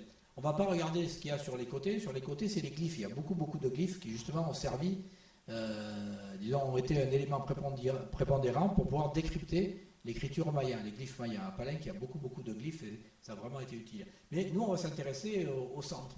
Parce que c'est ce dessin de fond d'autel qui va permettre de savoir finalement comment regarder le couvercle du sarcophage dont on parle depuis tout à l'heure, le fameux cosmonaute maya. Le cosmonaute maya, il est très souvent présenté horizontalement comme ceci. On vous montre la fusée, les flammes qui sortent derrière, vous voyez ici les flammes qui sortent de la tuyère et tout. Et en fait, le site d'à côté, donc même contexte spatial et temporel, nous dit qu'il faut prendre ça, et aller, hop, la placer verticalement. Et on va voir pourquoi c'est ça, disons, sa présentation normale. Il suffit de faire une juxtaposition entre le temple des inscriptions et le temple d'à côté. Donc dû au même roi à la même époque. D'accord? Donc on est en plein dans le même contexte. Alors regardez ce que j'ai cerclé en 1. Ici, un œil, le deuxième, le nez, la bouche. Tout le monde voit le visage? Vous avez le même ici. Les deux yeux, le nez, la bouche. C'est tout simplement le masque du monstre de la terre, le symbole de la mort chez les Mayas. Les racines qui sont ici, c'est les racines du masque du monstre de la terre, c'est aussi le monstre des cavernes. Donc ça s'enfonce dans le sol. C'est le symbole de mort. Ici, ce que vous avez, la tête, le corps, la queue, c'est un quetzal. Ici, un oiseau. Là, vous avez pareil, la tête dans le sens, le corps, la queue. C'est comme c'est un couroucou. C'est comme un perroquet, disons. C'est l'oiseau sacré des Mayas, c'est le symbole du soleil, c'est le symbole de la vie. Les plumes du quetzal servent de parure pour le chef. C'est les plumes les plus réputées. Donc, symbole de vie en haut, symbole de mort en bas. Ça, c'est le credo maya classique. Et entre les deux, donc ici, la fusée, ici, la croix, hein, par rapport à comment les gens l'ont interprété. J'ai cerclé juste un seul symbole de ces parties-là pour qu'on reconnaisse que c'est bien le même. Hein, vous voyez ici. Et à ce moment-là, là, on peut hésiter. C'est soit la plante sacrée des Mayas, le maïs, soit l'arbre sacré, le saïba, ou le fromager, c'est pareil, le capoquet. Donc là, on ne peut pas décider. En tout cas, une chose est claire, c'est symbole de vie en haut, symbole de mort en bas, et entre les deux, c'est la germination. Germination soit de la plante, soit de l'arbre. Soit la plante sacrée des Mayas, soit l'arbre sacré des Mayas. Ok? Parce que là, c'est difficilement identifiable, savoir si c'est plante ou arbre. Et le fameux cosmonaute qui est ici, ben, la proba la plus forte, c'est que ce soit tout simplement un sacrifié sur l'autel. Bon, là, en l'occurrence, c'est certainement le roi Pakal hein, qui est représenté, puisque c'était son tombeau. C'est la position classique, on retrouve même à Chichen Itza. Hein, il y a des autels de sacrifice qui ont exactement cette forme. Donc, c'est pas un pilote, c'est certainement, ben, il donne sa vie pour que la vie soit symbole de vie, symbole de mort, la germination. D'accord? Donc, c'est en quelque sorte la semence du roi qui va permettre que la prospérité continue pour la ville de Palenque. Donc on a l'explication beaucoup plus probable, beaucoup plus facile. Par contre, vous n'êtes pas obligé de me croire quand je montre le dessin, mais il y a un autre principe qu'on n'a pas le temps de détailler, le principe de parcimonie des hypothèses. C'est si vous dites non pour cette hypothèse, alors il faut dire que ben, si ça c'est un cosmonaute, ok, possible, peut-être pas probable mais possible, mais ça veut dire que alors nécessairement ici, vous avez deux techniciens qui font les derniers réglages avant que la fusée décolle, parce qu'il faut rester cohérent, d'accord? Donc, on voit que ça nous donne finalement, le contexte est important, nous donne de manière assez facile l'explication. Je vous signale que l'explication ici, elle est datée de 76. On est plus de 40 ans plus tard, d'accord? Et ça continue toujours. Vous allez sur le réseau, vous allez voir, c'est terrifiant. Le cosmonaute Maya de Palenque, il est vraiment quasiment à toutes les sauces des sites où on parle d'antiquité, d'archéologie fantastique, etc., quoi. Donc ça pose des problèmes au niveau de la diffusion vraiment de l'information, de faire passer le message.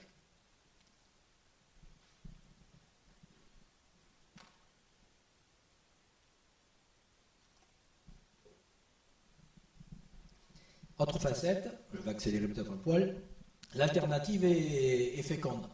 Alors ça veut dire que quand on est face à un phénomène, disons, on va se trouver face à un phénomène surnaturel, au-dessus des lois de la nature, surnaturel. Alors on doit, c'est pas on peut, c'est on doit se poser la question, est-ce que l'on peut, par des moyens normaux, naturels, mathématiques, physiques, chimiques, psychologiques, peu importe, est-ce que l'on peut par des moyens rationnels, hein, pour parler comme ça, est-ce que l'on peut par des moyens simples et naturels obtenir le même phénomène avec les mêmes caractéristiques et dans les mêmes conditions? Ça c'est important parce que sinon c'est sûr, si on imite mais mal, c'est pas une imitation. Hein. Il faut que dans les mêmes conditions, on ait les mêmes caractéristiques. Alors à ce moment-là, l'hypothèse surnaturelle, elle est totalement superflue. Ça ne veut pas dire qu'elle est fausse, personne ne peut affirmer qu'elle est fausse, d'accord? Mais elle est superflue, ça veut dire qu'on n'en a pas besoin, jusqu'à plus ample informé, puisqu'on peut reproduire par des moyens naturels exactement le même phénomène. Ok? Donc c'est ça qui est important. Donc c'est ça qu'on applique par exemple quand on va parler de Suaire de Turin, Sang de Saint-Janvier, etc. Je n'ai pas prévu d'en parler aujourd'hui, c'est des exemples assez classiques, assez connus. Hein. Après, si ça vous intéresse, on peut en discuter. Mais je vous ai mis quelques autres exemples de l'alternative et féconde pour montrer un petit peu ce qu'on peut faire avec des phénomènes qui, c'est vrai, quelquefois paraissent un petit peu extraordinaires. Alors ici, c'est une fourchette que je tiens dans la main.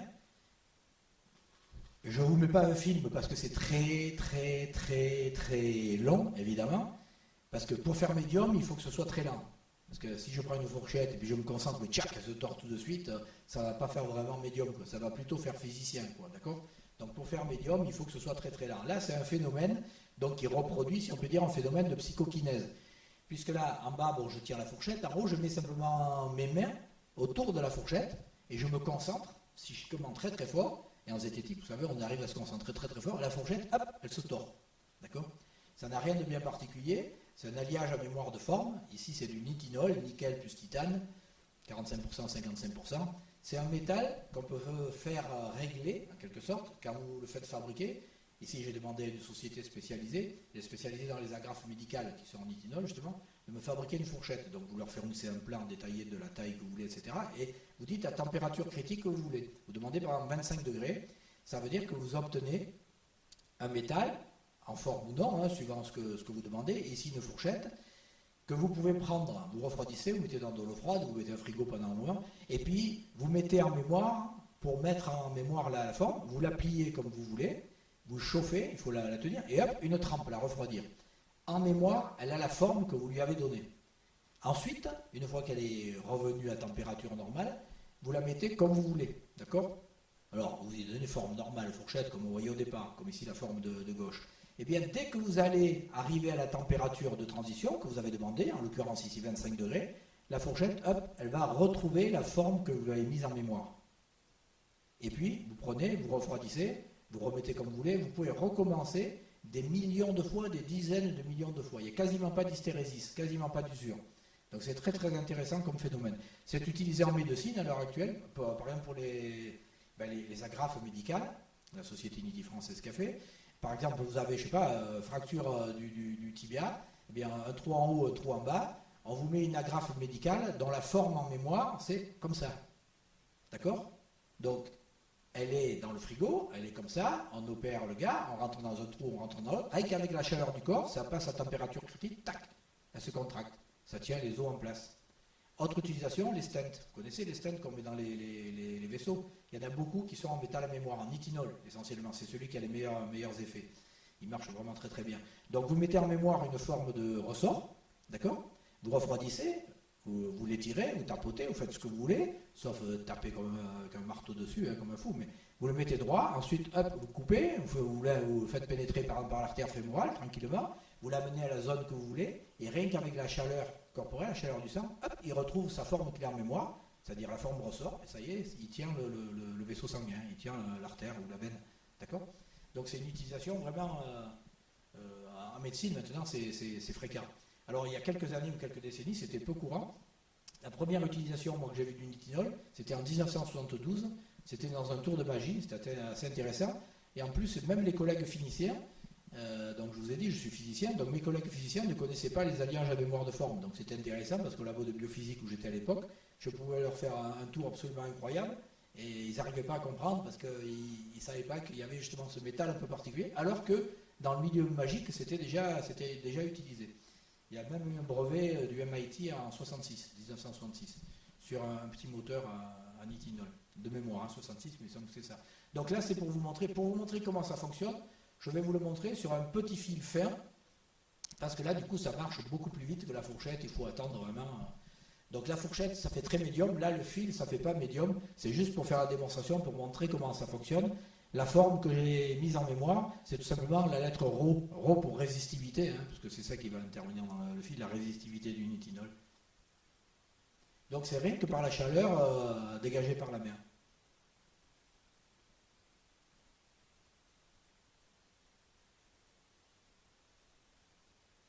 Et là c'est ultra rapide, c'est en temps réel, c'est filmé tout simplement avec mon téléphone, hein, je veux dire, il n'y a rien de bien particulier.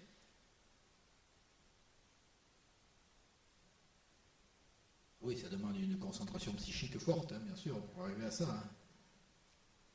Donc pour ceux qui sont intéressés, avec le réalisateur belge Patrick Jean, on a fait un film qui s'appelle, enfin on a fait 2 films.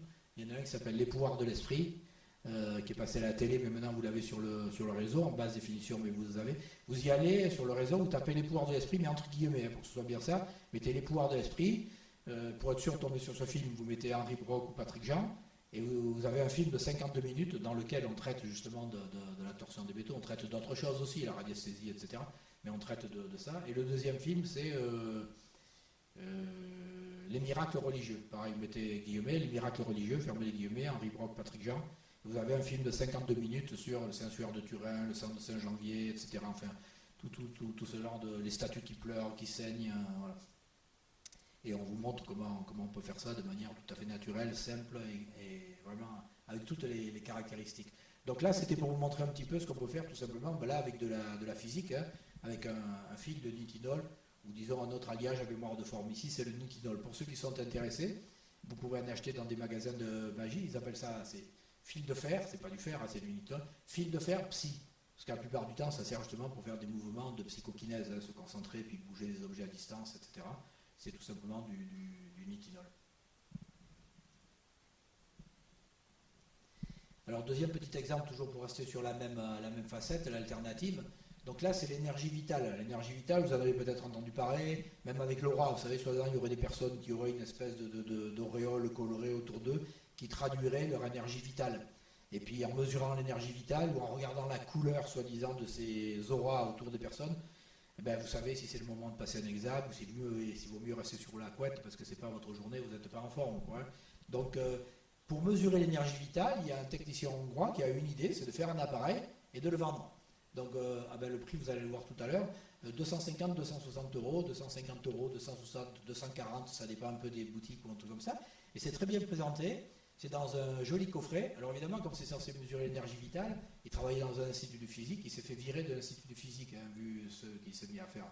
Donc c'est quand même mieux que quelquefois ce qui se passe en France dans des secteurs de la recherche. Mais bon, là on pourra en discuter. Donc la mesure d'énergie vitale, voilà un beau coffret, la roue d'Egeli. Et donc voilà comment ça se présente. C'est une toute petite roue. C'est une roue en plastique, aluminisée, ultra fine. Vous voyez, pleine de dents, montée sur un pivot. Et puis pour faire un peu plus sérieux et moderne, évidemment, ils ont mis pas mal de petites diodes, et puis il y a le son. Et donc c'est ça qui va permettre de mesurer votre énergie vitale, savoir si vous avez, je sais pas, 2%, 3%, 100%, 200%, 300%, 400%, là vous éclatez tout, vous pouvez tout faire, c'est fabuleux, etc. Donc comment vous mesurez votre énergie vitale? Ben, c'est très simple, vous approchez tout simplement votre main de la roue et ça va mesurer votre énergie vitale. Donc là, j'ai mis ma main à côté et vous voyez la roue qui tourne. Hein, le flou, il n'y a pas de truc. La roue, elle tourne vraiment, quoi. C'est assez impressionnant. Donc on s'est dit, bon, ben, c'est fou, manifestement, ça mesure mon énergie vitale. Donc il y a pas mal de gens qui croient à ça, qui achètent ce gadget. Bon, vous avez vu la promo aussi, hein, de 250 euros, on passe à 160, donc les gens sont contents, etc. Alors moi, je vais vous proposer de vous fabriquer une roue pour mesurer votre énergie vitale tranquillement, mais beaucoup moins cher. D'accord? Donc, ce que vous allez faire, vous allez prendre un bouchon. Je pense que tout le monde a un bouchon. Ok? Chez vous, vous prenez un bouchon. Deuxième chose, vous prenez une aiguille. Et alors là, attention, parce que c'est là le point délicat de toute l'opération, c'est qu'il faut planter l'aiguille dans le bouchon. Vous allez dire, il faut planter l'aiguille dans le bouchon à l'envers, la pointe en haut. D'accord? Et ça, c'est pas si évident. Si vous prenez une aiguille à coudre, celle qui est en chat, c'est beaucoup plus facile, hein? Parce qu'après l'ouverture, c'est souvent un peu pointu. Mais si vous prenez les aiguilles vers la petite boule, ben je vous garantis que ce n'est pas facile d'enfoncer dans le bouchon. Donc je vous conseille, vous mettez d'abord la pointe vers le bas, vous percez, puis après vous retournez et vous rentrez l'aiguille. C'est beaucoup plus facile, parce que si vous essayez de faire avec les doigts, franchement, c'est compliqué. Donc, après cette partie très difficile qui consiste donc à planter l'aiguille dans le bouchon, vous cherchez un petit bout de papier fin. Le mieux, c'est de prendre style du papier à cigarette. C'est ce que j'ai pris ici. Parce que vous savez, jaune, ça vous dit quelque chose, là, les petits distributeurs de papier à cigarette, c'est du papier très fin. Sinon, n'importe quel autre papier, mais fin. C'est sûr, il ne faut pas prendre une plaque de métal, hein, donc un papier fin, léger, quoi. Vous prenez un petit bout de papier comme ça, vous le coupez en carré, tout simplement parce que c'est plus facile pour faire ce qui va suivre. Vous le pliez en diagonale, c'est-à-dire vous prenez cette pointe, vous venez la replier sur cela et vous marquez le pli. Vous pliez dans l'autre sens et vous marquez le pli. C'est pour faire tout simplement pour faire les deux diagonales pour trouver le centre de gravité du papier, quoi. D'accord? Donc une fois que vous avez plié le papier, donc le centre de gravité il est défini par l'intersection des deux diagonales, vous le posez sur l'aiguille. Et vous obtenez ce magnifique petit objet qui va faire très déco chez vous, ça fait très moderne, et vous avez l'avantage d'avoir une roue d'aiguille qui vous a quasiment rien coûté. Et une roue d'aiguille efficace. Regardez, j'approche ma main, et je n'ai pas besoin de me concentrer psychiquement. Hein.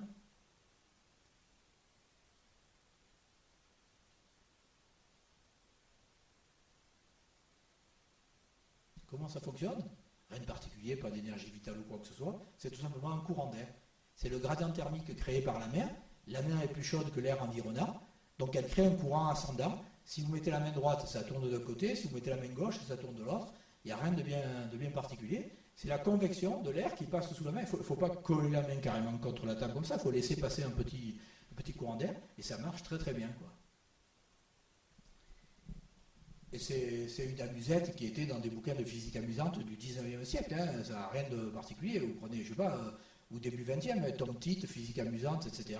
Vous avez tout dedans, le carnaval de la physique ou ce genre de trucs. C'est rien de bien particulier. La chaleur dégagée par la mer. La chaleur dégagée par la mer, elle vous fait tordre la fourchette de tout à l'heure qui est en nitinol. La chaleur dégagée par la mer, elle vous fait tourner le petit appareil et vous avez votre propre roue d'aiguille. Ça n'a rien de bien compliqué. Alors, on est toujours dans la même facette, hein, l'alternative est féconde. Vous avez quelquefois des effets qui paraissent... là, on vient de voir, on a les explications en quelque sorte physiques pour le nitinol et pour la chaleur simplement de la main qui fait tourner la roue. Donc, on va rester dans le même cadre. C'est montrer que finalement, la physique, elle peut amener des explications même dans d'autres phénomènes qui pourtant semblent relever de notre domaine. À savoir ici la canalisation de l'énergie psychique qui vous permet d'être suffisamment, disons, initié pour réussir à marcher sur le feu. Quand on dit marcher sur le feu, la marche sur le feu, en réalité, c'est la marche sur les charbons ardents. Mais ils sont ardents, hein, je vous garantis, c'est 700 degrés, donc c'est vraiment des charbons très très chauds. Alors, la plupart du temps, c'est des séminaires, hein, comme ils disent, séminaires d'initiation.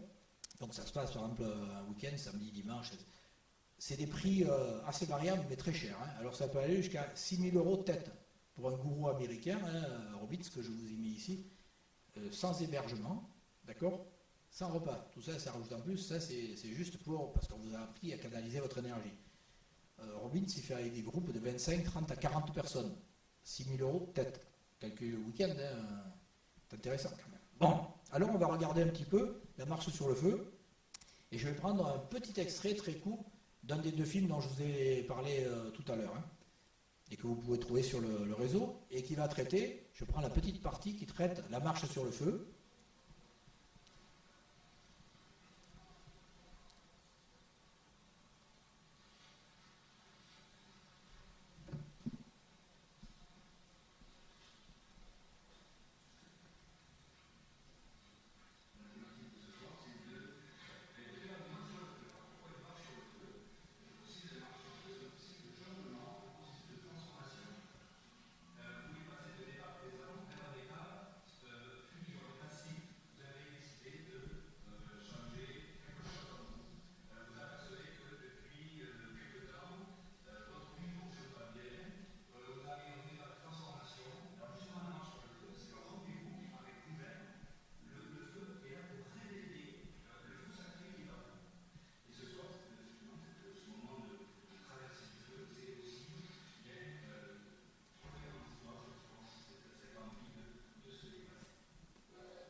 C'est pas des acteurs, hein, c'est vraiment ceux qui participaient au stage, quoi. Hein.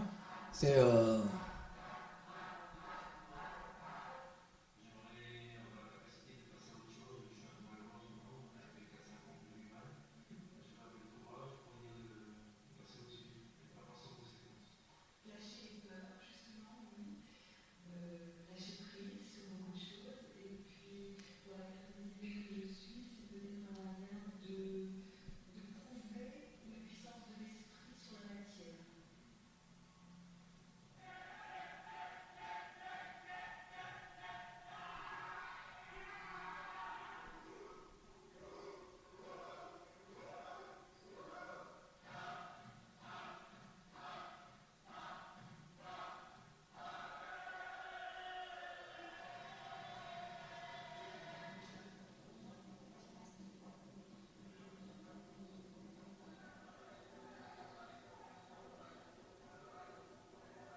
Donc voilà, stage d'initiation payant. Donc on vous apprend à canaliser votre énergie. Vous avez vu qu'il n'y a pas besoin de faire un grand discours élaboré, hein, ils font comme ça sur 2 jours, vous imaginez la situation.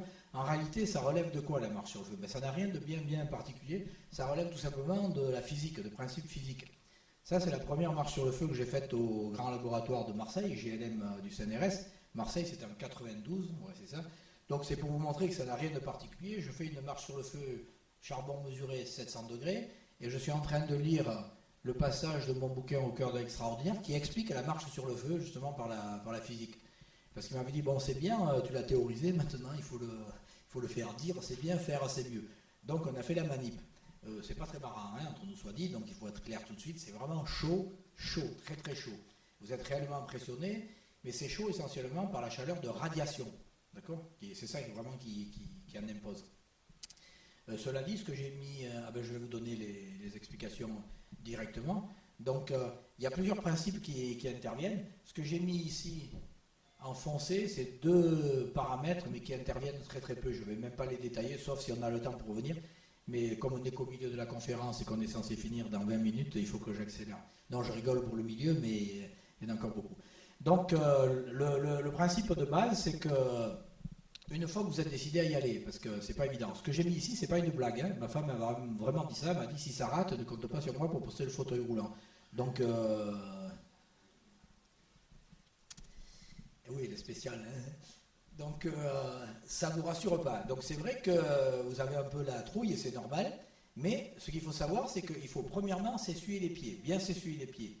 Contrairement à ce que certains ont dit, il faut avoir les pieds mouillés et tout, c'est mieux et tout. Non, vous les mouillez après, ça oui, parce que c'est vraiment chaud, c'est pas très marrant. Mais il vaut mieux se sécher bien les pieds, parce que sinon, avec les pieds humides, vous allez vous coller une braise sous les pieds. Et là, vous allez vous brûler. Ensuite, c'est le temps. Contrairement à ce qu'on pense, il faut marcher, mais pas comme ça. Évidemment, il ne faut pas s'arrêter pour dire coucou, fais-moi la photo, hein, d'accord? Donc il faut marcher. Mais il faut marcher normalement. Il faut marcher normalement. 4 à 5 km à l'heure, quoi, comme ça. Il ne faut pas marcher lentement, sinon vous êtes brûlé. Il ne faut pas marcher lentement, mais il ne faut pas non plus marcher trop vite, ni courir. Si vous courez, Muriel Florine, journaliste de Canal+, qui a voulu le faire avec nous, elle a eu la trouille, ce qui est normal, moi aussi je l'avais, tout le monde l'avait, sauf Bagadi, il est champion du monde de marche sur le feu, il a fait 60 mètres, il est prof de karaté, il a une couche de corne sous les pieds, bon je vous passe les détails, lui il était tranquille. Nous on n'en menait pas large. Mais la journaliste, elle a eu peur, et au lieu de sauter tout de suite, il n'y a pas long, hein, 400 mètres, hein, au lieu de sauter tout de suite sur le côté, elle s'en serait bien tirée, elle a couru droit devant, quoi. Et en courant, vous vous mettez sur la pointe des pieds, et là vous enfoncez dans les charbons, puisque vous avez la même masse, donc le même poids, pour une surface plus petite au sol, donc vous enfoncez dans les charbons. Donc ce qu'il faut marcher, c'est marcher comme ceci. Alors la première fois, ça n'a pas été très très marrant. Après, au fur et à mesure qu'on en fait, on découvre. Finalement, il faut marcher les orteils un peu relevés, d'accord? Et puis vous relevez bien les pieds pour bien ventiler. Quand on marche normalement, comme ça, à une cadence normale, le temps de contact des pieds avec le sol est inférieur à la demi-seconde. Donc c'est suffisant pour ne pas vous brûler.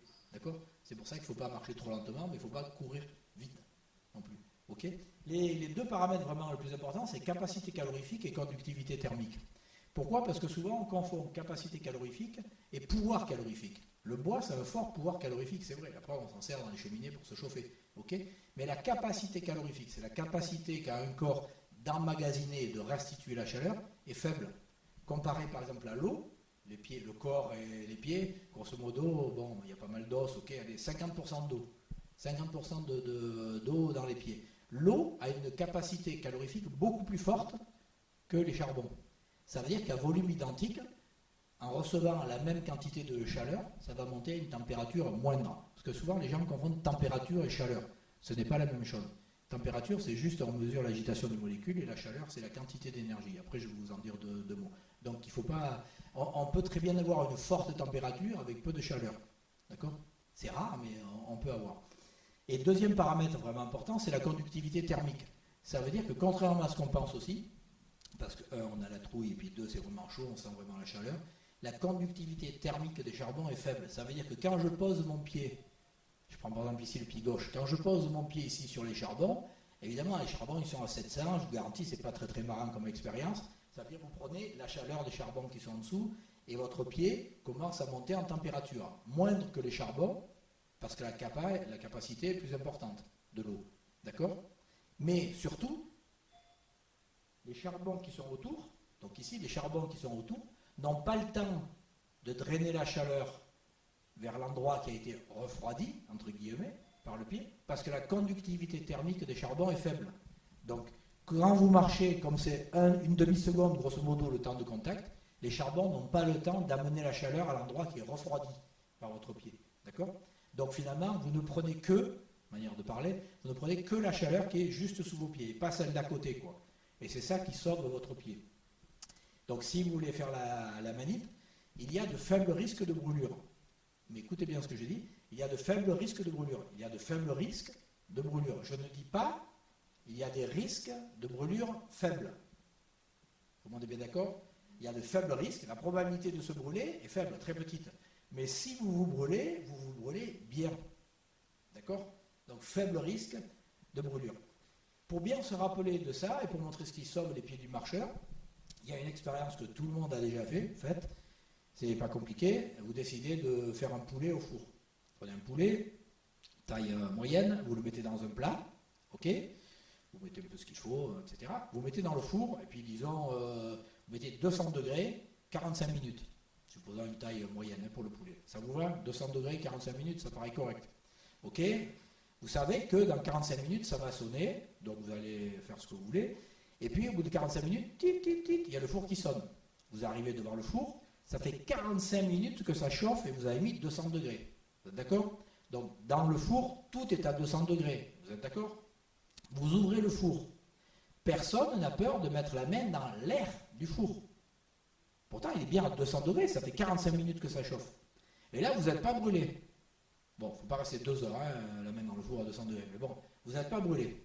Vous touchez le poulet, là, vous commencez à dire, c'est chaud quand même, hein, mais ça va. Et vous touchez les parois ou le plat, alors là, vous êtes brûlé. Pourquoi? Parce que la conductivité thermique des parois et du plat, elle est vraiment importante. Donc, dès que vous touchez, non seulement vous prenez la chaleur sous le point où vous mettez le doigt, mais vous prenez aussi la chaleur ambiante. D'accord? Et ça, c'est pas le cas des charbons. Donc, c'est ça qui sauve les pieds du marcheur. Après, cela dit, il y en a, je sais pas, à la louche, disons, 2-3% de personnes qui se brûlent, quoi. Donc, en enlevant les cas de personnes qui ont peur et qui se mettent à courir. Je parle de personnes qui font une marche à peu près normale, et cela dit, ben, ça se passe pas très bien, quoi. Donc ça peut arriver. Mais disons, la proba est relativement faible. Il y a de faibles risques de brûlure. Okay, donc c'est pour montrer que finalement, ben, la physique, elle intervient dans des domaines qui paraissent quelquefois, a priori, un peu éloignés de la physique. Et là, on pensait vraiment qu'il fallait avoir un comportement particulier de concentration, etc. Mais le principal, c'est ça, c'est de se rappeler qu'il y a des principes physiques derrière qui permettent de l'expliquer tout à fait rationnellement, classiquement. Bon, je vais juste regarder trois effets, cigogne, impact et paillasson, pour montrer, je vous ai dit tout à l'heure, il y a les facettes et les effets de la zététique. Les effets, c'est des facettes, mais disons un peu plus, pas sophistiquées, mais plus importantes. En tout cas, c'est vraiment ce qu'il est nécessaire d'être capable de détecter dans une recherche, dans un discours, dans une publication, peu importe. Mais c'est des facettes plus importantes que les autres, en quelque sorte. Donc c'est pour ça que je les ai appelés effets. Et j'ai mis des noms un peu bizarres pour qu'on puisse les mémoriser beaucoup plus facilement. Effet cigogne, vous allez voir pourquoi ça s'appelle effet cigogne. En principe, une fois qu'on retient pourquoi ça s'appelle effet cigogne, on retient le principe même de l'effet. Hein, effet cigogne, effet impact, effet paillasson, effet cerceau, effet pluie, etc. Donc vous verrez. Alors on prend l'effet cigogne. L'effet cigogne, c'est confondre corrélation et causalité.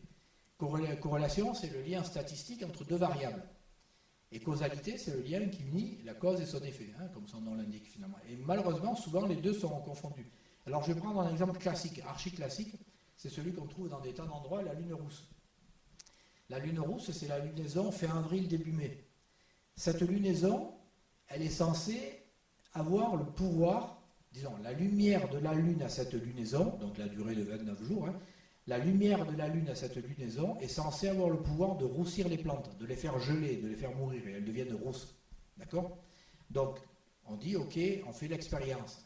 Vous allez dans les campagnes et vous demandez aux gars qui plantent et tout, vous leur parlez de la lune rousse et vous leur demandez, est-ce qu'à ce moment-là, il y a du gel et tout? Ils vous diront oui, quand il y a la lune rousse, on a effectivement pas mal de plantes qui meurent, qui roussissent et qui meurent. Ça ne veut pas dire que la lumière de la Lune, elle est rousse à cette époque-là, elle a toujours sa couleur normale, hein. C'est jamais la lumière du Soleil qui réfléchit, hein, la lumière de la Lune. C'est toujours la même couleur. Par contre, elle s'appelle la Lune rousse parce qu'elle est censée avoir la capacité de roussir les plantes. D'accord? On lui donne l'effet de la conséquence qu'elle est censée avoir sur les plantes. Et c'est très bien corrélé, c'est-à-dire que c'est une certitude expérimentale. C'est vrai, c'est constaté. Le seul problème, c'est qu'on est face à un effet cigogne, c'est-à-dire qu'on confond une corrélation et une causalité. Ici, je mets deux cas météo extrêmes pour qu'on voit bien comment ça fonctionne. Premier cas météo. Dans les deux cas, on est à la même lunaison, fin avril, début mai, donc c'est la lune rousse. La lune rousse, elle y est dans les deux cas. Mais premier cas, on n'a pas de nuages. Donc, on n'a rien qui empêche le rayonnement infrarouge la nuit, la chaleur, de partir vers l'espace. D'accord? Le rayonnement est fort, ça veut dire que les plantes, le sol, les plantes, tout, les matériaux vont perdre de la chaleur. Et la température va pouvoir s'abaisser. Le rayonnement thermique, la loi physique qui montre le rayonnement thermique, c'est indépendant de la température de l'environnement. D'accord? Le rayonnement thermique se fait même dans le vide. Quand vous êtes dans l'espace, il y a du rayonnement. D'accord? Donc il n'y a pas besoin d'avoir un support. Ce n'est pas de la convection, c'est du rayonnement thermique. Le rayonnement thermique est indépendant de la température de l'environnement. C'est-à-dire même si vous avez l'air par exemple à 4-5 degrés, fin avril, début mai, les nuits sont fraîches, tout le monde est d'accord. Les scènes de glace, d'accord? Ça porte bien son nom. Donc finalement, la température peut s'abaisser suffisamment pour devenir négative, inférieure à 0. Même si l'air ambiant, lui, va être à 3, 4, 5 degrés. Okay? On peut se retrouver avec des températures négatives sur des végétaux qui sont en pleine germination, fin avril, début mai. Donc des pousses très fragiles. Ça devient négatif, évidemment la sève qui est dedans, elle gèle, et les pousses meurent, grossissent. Donc, premier cas météo. Deuxième cas météo, la même lune au même endroit, la même période, la même lunaison, tout, sauf que vous avez des nuages.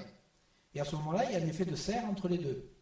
L'effet de serre, c'est vous prenez votre voiture, vous fermez les vitres, vous la mettez au soleil, vous revenez un quart d'heure après, vous rentrez dans la voiture. Vous allez comprendre tout de suite l'effet de serre, d'accord? Ben là, c'est pareil. C'est le rayonnement infrarouge qui est évacué par les végétaux et le sol. Il part vers l'espace, il est piégé par les nuages, il est réémis à 90% vers le sol, il y a une petite partie qui part vers l'espace, mais c'est de l'ordre de 10%. Sinon, le reste est réémis.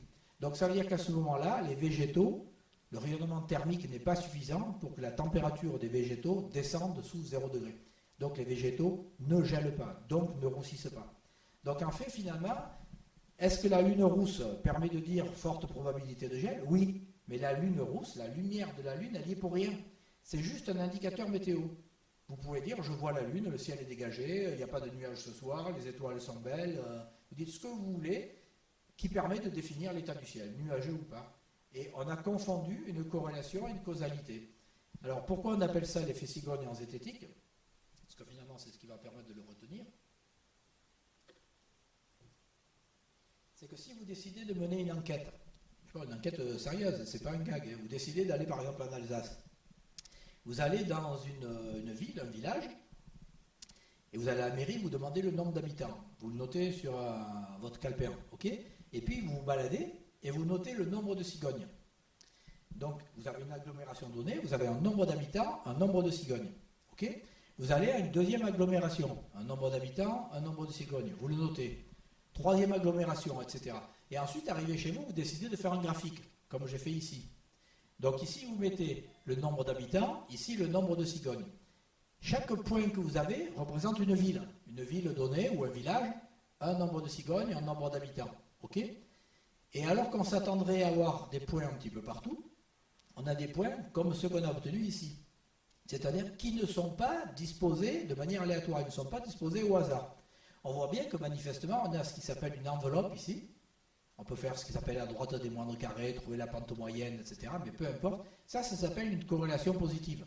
C'est-à-dire, c'est vrai, c'est une certitude expérimentale. On a un lien entre les deux variables, que sont le nombre de cigognes et le nombre d'habitants. Ce graphique nous montre que, c'est vrai, il n'y a pas d'astuce, le nombre d'habitants augmente proportionnellement au nombre de cigognes. D'accord? Mais je pense que personne ne va conclure ce qui suit. Ok? Ça, c'est parce que si on fait cette conclusion, on confond une corrélation et une causalité. Il y a une corrélation, c'est sûr, elle y est, mais il n'y a pas de causalité. La corrélation, c'est que au plus il y a d'habitants, il faut bien les mettre quelque part, donc au plus il y a de maisons ou d'immeubles, donc au plus il y a de cheminées, au plus il y a de cheminées, il y a de plus en plus de possibilités de nidification pour les cigognes, donc elles viennent plus nombreuses. Donc l'augmentation, elle est prouvée, effectivement, mais ce n'est pas un lien causal. D'accord? Il y a plein de graphiques comme ça qui jouent sur les causalités, quoi. Donc il faut faire attention à ça, ne pas confondre corrélation et causalité, c'est-à-dire l'effet cigogne. Je vais vous parler de l'effet impact en allant assez vite. L'effet impact, c'est on utilise le poids des mots, la connotation. Il me reste 12 minutes, dans 12 minutes j'ai fini. Donc le poids des mots, la connotation, je prends un exemple, c'est les ovnis. Si on fait une enquête, qu'on parle de science-fiction ou n'importe quoi, on s'intéresse donc aux soucoupes volantes, aux ovnis, aux objets volants non identifiés. Si je pose la question, que pensez-vous des ovnis? Grosso modo, je suis presque sûr, il faudrait faire une enquête dans la salle, mais on va tous entendre, pensez-vous que des extraterrestres viennent nous voir? Alors que la question, c'est, que pensez-vous des ovnis, des objets volants non identifiés? Mais finalement, on a un élargissement de la question qui est dû au terme utilisé. C'est un effet impact. Objet volant non identifié. Cette télécommande, c'est dur, c'est costaud, c'est un objet. D'accord? Parce que c'est une frontière bien définie et c'est solide. Si je prends un rond de fumée, je pense que personne ne va dire que c'est un objet. Pourtant, ça en est un. D'accord? Mais personne ne dira un objet. Un objet, pour nous, c'est quelque chose qui est costaud, qui a une surface, qui est bien délimitée. D'accord? Solide et bien délimitée. C'est une connotation du mot. L'adjectif volant, le verbe voler, c'est, je vais dire, j'en sais rien, un avion vole, un pigeon vole, je ne vais pas dire le rond de fumée vole, c'est rare. D'accord? On n'utilise pas ce terme-là. Donc, objet volant non identifié, identifié à la connotation militaire, etc., je passe aussi. Mais quand on pose la question, que pensez-vous des objets volants non identifiés, c'est, que pensez-vous des objets, alors volants, je n'ai pas pensé à vous dire, mais qui volent, le pigeon, l'avion, etc., ça veut dire qui se déplace dans l'espace par ses propres moyens, disons une intelligence en quelque sorte, qui décide de se déplacer, qui vole. Okay, donc ça veut dire que quand on dit que pensez-vous des objets volants non identifiés, que pensez-vous de quelque chose qui est costaud, bien défini, avec une surface qu'on voit, quoi, en quelque sorte, et qui peut se déplacer dans l'espace par ses propres moyens, presque automatiquement, vous avez cette image-là qui vous vient à l'esprit. C'est-à-dire c'est la soucoupe volante en tôle et boulon. Et ça, c'est un effet impact. Si on fait la même enquête, et c'est ce qu'on a dit de faire à des ufologues, et le résultat était vraiment différent, et au lieu de dire que pensez-vous des ovnis, je fais l'enquête et je pose la question, que pensez-vous des pannes? P-A-N-E. Que pensez-vous des phénomènes aériens non expliqués? Que pensez-vous des pannes? Je suis sûr que là, à l'esprit, il ne va pas vous venir l'image de la soucoupe volante. Vous allez peut-être penser, je ne sais pas, à foudre en boule, feu Saint-Elme ou des trucs comme ça, ou rien du tout. Panne. Que pensez-vous des P-A-N-E, phénomènes aériens non expliqués? Pourtant, c'est la même question. D'accord? Donc l'effet impact, c'est que vous utilisez la connotation de mots, de certains mots, pour induire la réponse que vous voulez finalement. Et c'est ça qui est très souvent utilisé dans des sondages. Hein. On pose des questions à des personnes, à des sondés, mais on sait déjà ce qu'on va obtenir, hein, c'est clair. On a fait des expériences avec des étudiants de zététique. On disait, voilà, on veut obtenir ça, on a posé les questions qu'il fallait. Pourtant, les gens répondaient ce qu'ils voulaient. Ils pouvaient répondre ce qu'ils voulaient, pas dire, c'était déjà décidé ce qu'on allait obtenir. Quoi. Et ça marche vraiment très très bien. Quoi. Dernier effet dont je voulais vous parler, c'est l'effet paillasson. Alors l'effet paillasson, il a un drôle de nom, vous verrez après pourquoi, mais il est terrifiant. C'est vraiment l'effet qui est totalement fou. C'est un effet qui consiste à désigner quelque chose par un mot qui ne désigne pas cette chose. Tout le monde voit l'éléphant que j'ai dans ma main. Ça, c'est un effet paillasson. Alors là, il est un peu visible, d'accord, hein, je vous accorde. Mais vous allez voir qu'il y a des effets paillassons, comme ceci, presque aussi gros que celui-là, l'éléphant dans ma main, et qui pourtant marchent. Ils marchent de manière terrifiante. Alors on va regarder un petit peu. On va prendre des exemples de séances spirites. Les deux que j'ai mis en fond bleu, c'est des extraits, hein, donc citation précise entre guillemets, de comptes rendus de séances spirites. Le deuxième, c'est sur Zappia Palladino, qui était la médium italienne la plus célèbre. Alors on vous dit que les gens se placent autour de la table, posent les mains sur le plateau de la table, et on vous dit, le médium est contrôlé par ses deux voisins, qui lui tiennent solidement les poignets et mettent leurs pieds sur les siens. Pour Zappia Palladino, la médium italienne ici, on vous dit, or, malgré ces conditions sévères, la table se souleva plusieurs fois, alors que les mains et les pieds de Zappia étaient solidement tenus. Et on vous dit, comment vous, scientifiques, vous pouvez expliquer ça? On ne peut rien expliquer, désolé, on n'était pas là, et pourtant, il y a des certificats, des tampons, on a même un truc, il y a 23 noms des vicomtes, des comtes, ils avaient tous témoigné qu'effectivement, ça s'était passé comme ça. Alors, je vous montre très rapidement une séance spirite, comment ça se passe. Je vous rappelle, hein, bon, les esprits ont les yeux sensibles, vous n'avez pas oublié, donc il faut qu'il y ait basse lumière. Donc il y a le médium qui est ici, il y a le contrôleur, l'huissier, le juge, vous l'appelez comme vous voulez, qui contrôle les mains du médium et les pieds du médium. Et puis ici, très souvent, ce qui se faisait, c'est une petite ficelle, une clochette qui était accrochée. Ou alors, une ardoise et un petit bout de craie qui était posé sous la table. Et puis, on fait l'obscurité. Le médium est totalement contrôlé, mains et pieds. D'accord? C'est ce qui est marqué dans les certificats. Et pourtant, dans l'obscurité, alors qu'il est contrôlé, on entend la clochette, diling, diling, qui tinte. Or, le médium est contrôlé, donc c'est un esprit qui s'est manifesté. Ou alors, on entend la craie, qui crisse, hein, c'est le bruit de la craie sur l'ardoise, qui crisse sur l'ardoise, et quand on fait revenir la lumière, il y a ce qu'on appelle le message spirit sur l'ardoise. Or, le médium était contrôlé, les mains et les pieds, donc c'est des esprits qui ont marqué le message. Voilà. Et on vous donne le procès verbal. Le problème, c'est que comme on n'était pas là, on ne sait pas ce qui s'est passé. Et moi, je dis, on était peut-être face à un effet paillasson. Peut-être, parce qu'on n'était pas là pour savoir. Pourquoi? Parce qu'il suffit de regarder, par exemple, Houdini, le magicien, et si on met un peu d'esprit critique, voilà ce que ça peut donner. Vous avez ici Houdini dans le rôle du médium, contrôlé par l'huissier, mais l'huissier contrôle avec son pied le pied du médium, pas du tout. Avec sa chaussure, il contrôle la chaussure de Houdini, et pas le pied. Houdini sort le pied. C'est une chaussure style les chaussures de chantier. Vous savez, vous avez une coquille d'acier au bout. Donc l'huissier peut appuyer tant qu'il veut sur la chaussure, comme il y a la coquille d'acier. Houdini ressort son pied, la chaussure elle reste en place, il sort son pied, le pied est ici, la chaussette a été coupée, et avec ses orteils, il attrape, là il y a le fil, il attrape la clochette, diling, diling, diling, et hop, après il vient rentrer les pieds à l'intérieur, tranquille, totalement indétectable. Ça veut dire que dans l'obscurité, on était peut-être face à un effet paillasson, on a de magnifiques certificats, tamponnés, certifiés, etc., avec des noms à rallonge, qui certifient que, mais on ne sait pas. Moi, j'étais pas là, je ne peux pas dire que ça s'est effectivement passé comme ça, parce que je ne sais pas s'il y avait des chaussures ou non. D'accord? Et il y a marqué que le médium était contrôlé mains et pieds. Mais c'est peut-être pas sûr, c'était peut-être les chaussures. Donc on s'aperçoit que dans un cas comme ça, si le contrôle n'est pas fait par les scientifiques qui mènent la manip, on ne peut rien dire. Et ici, vous avez un cas absolument terrifiant. Ici, c'est un vrai effet paillasson, c'est un double effet paillasson, double. En une seule fois, double effet paillasson.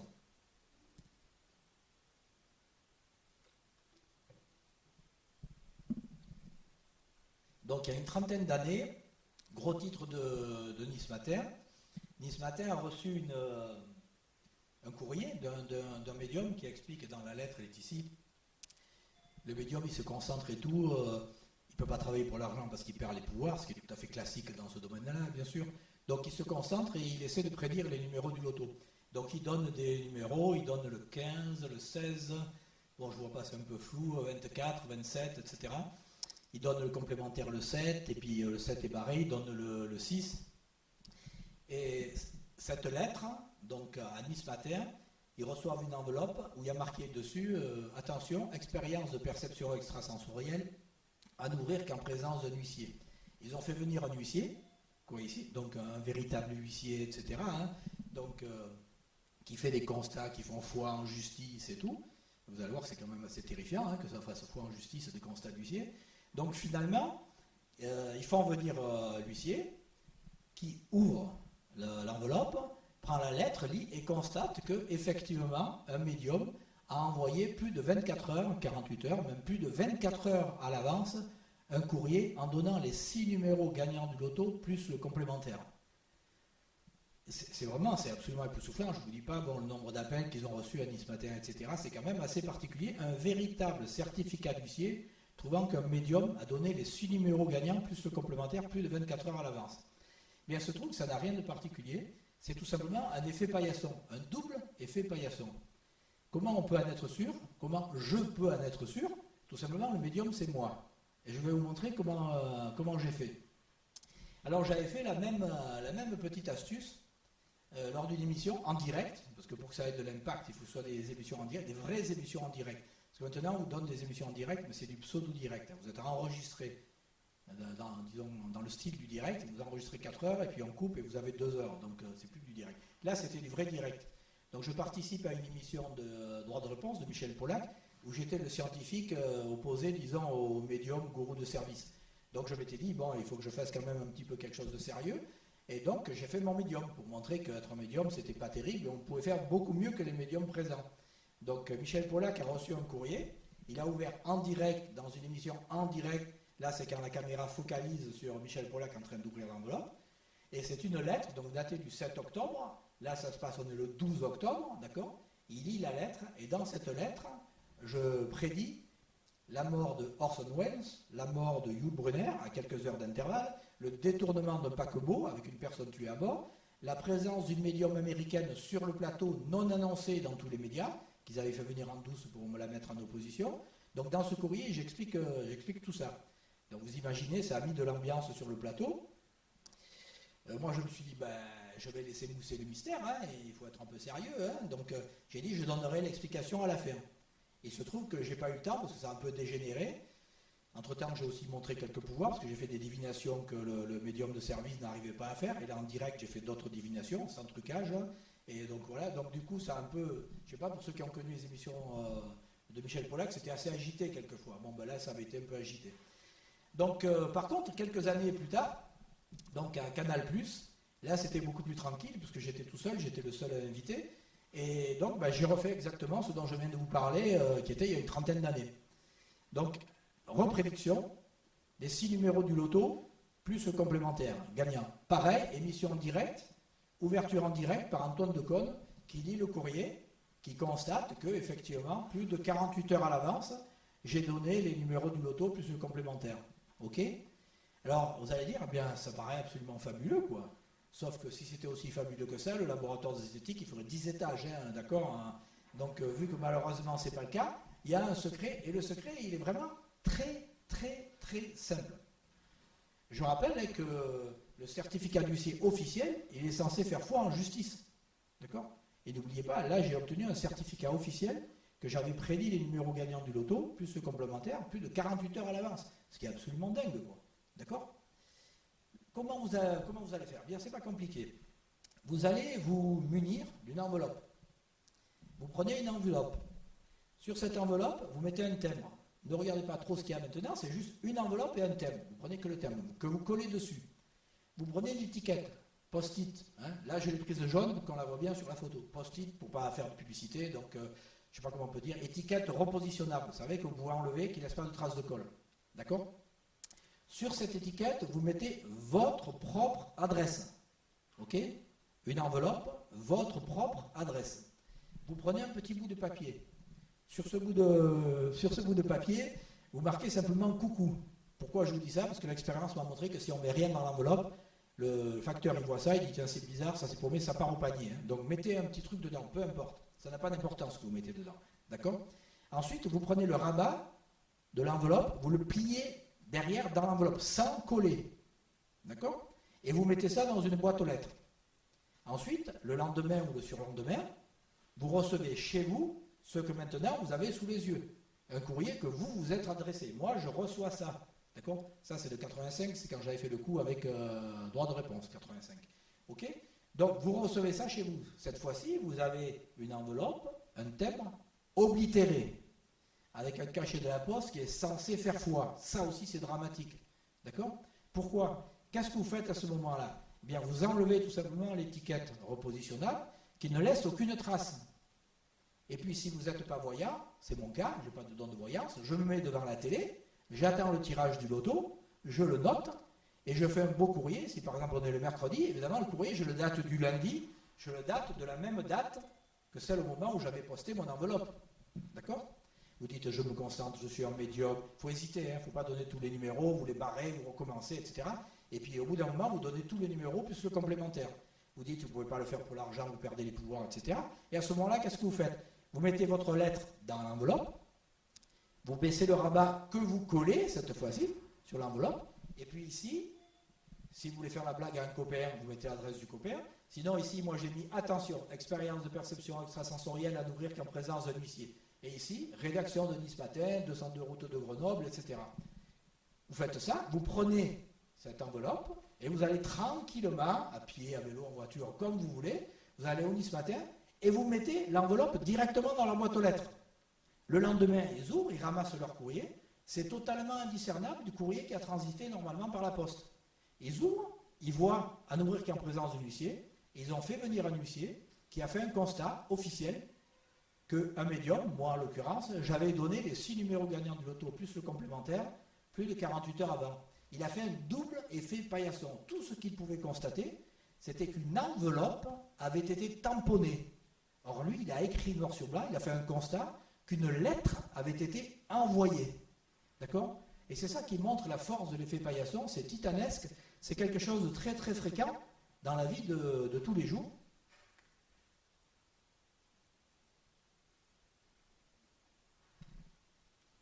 J'ai bu un verre.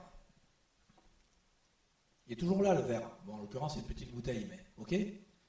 On boit le contenu, on ne boit pas le contenant. Pourtant, on dit j'ai bu un verre.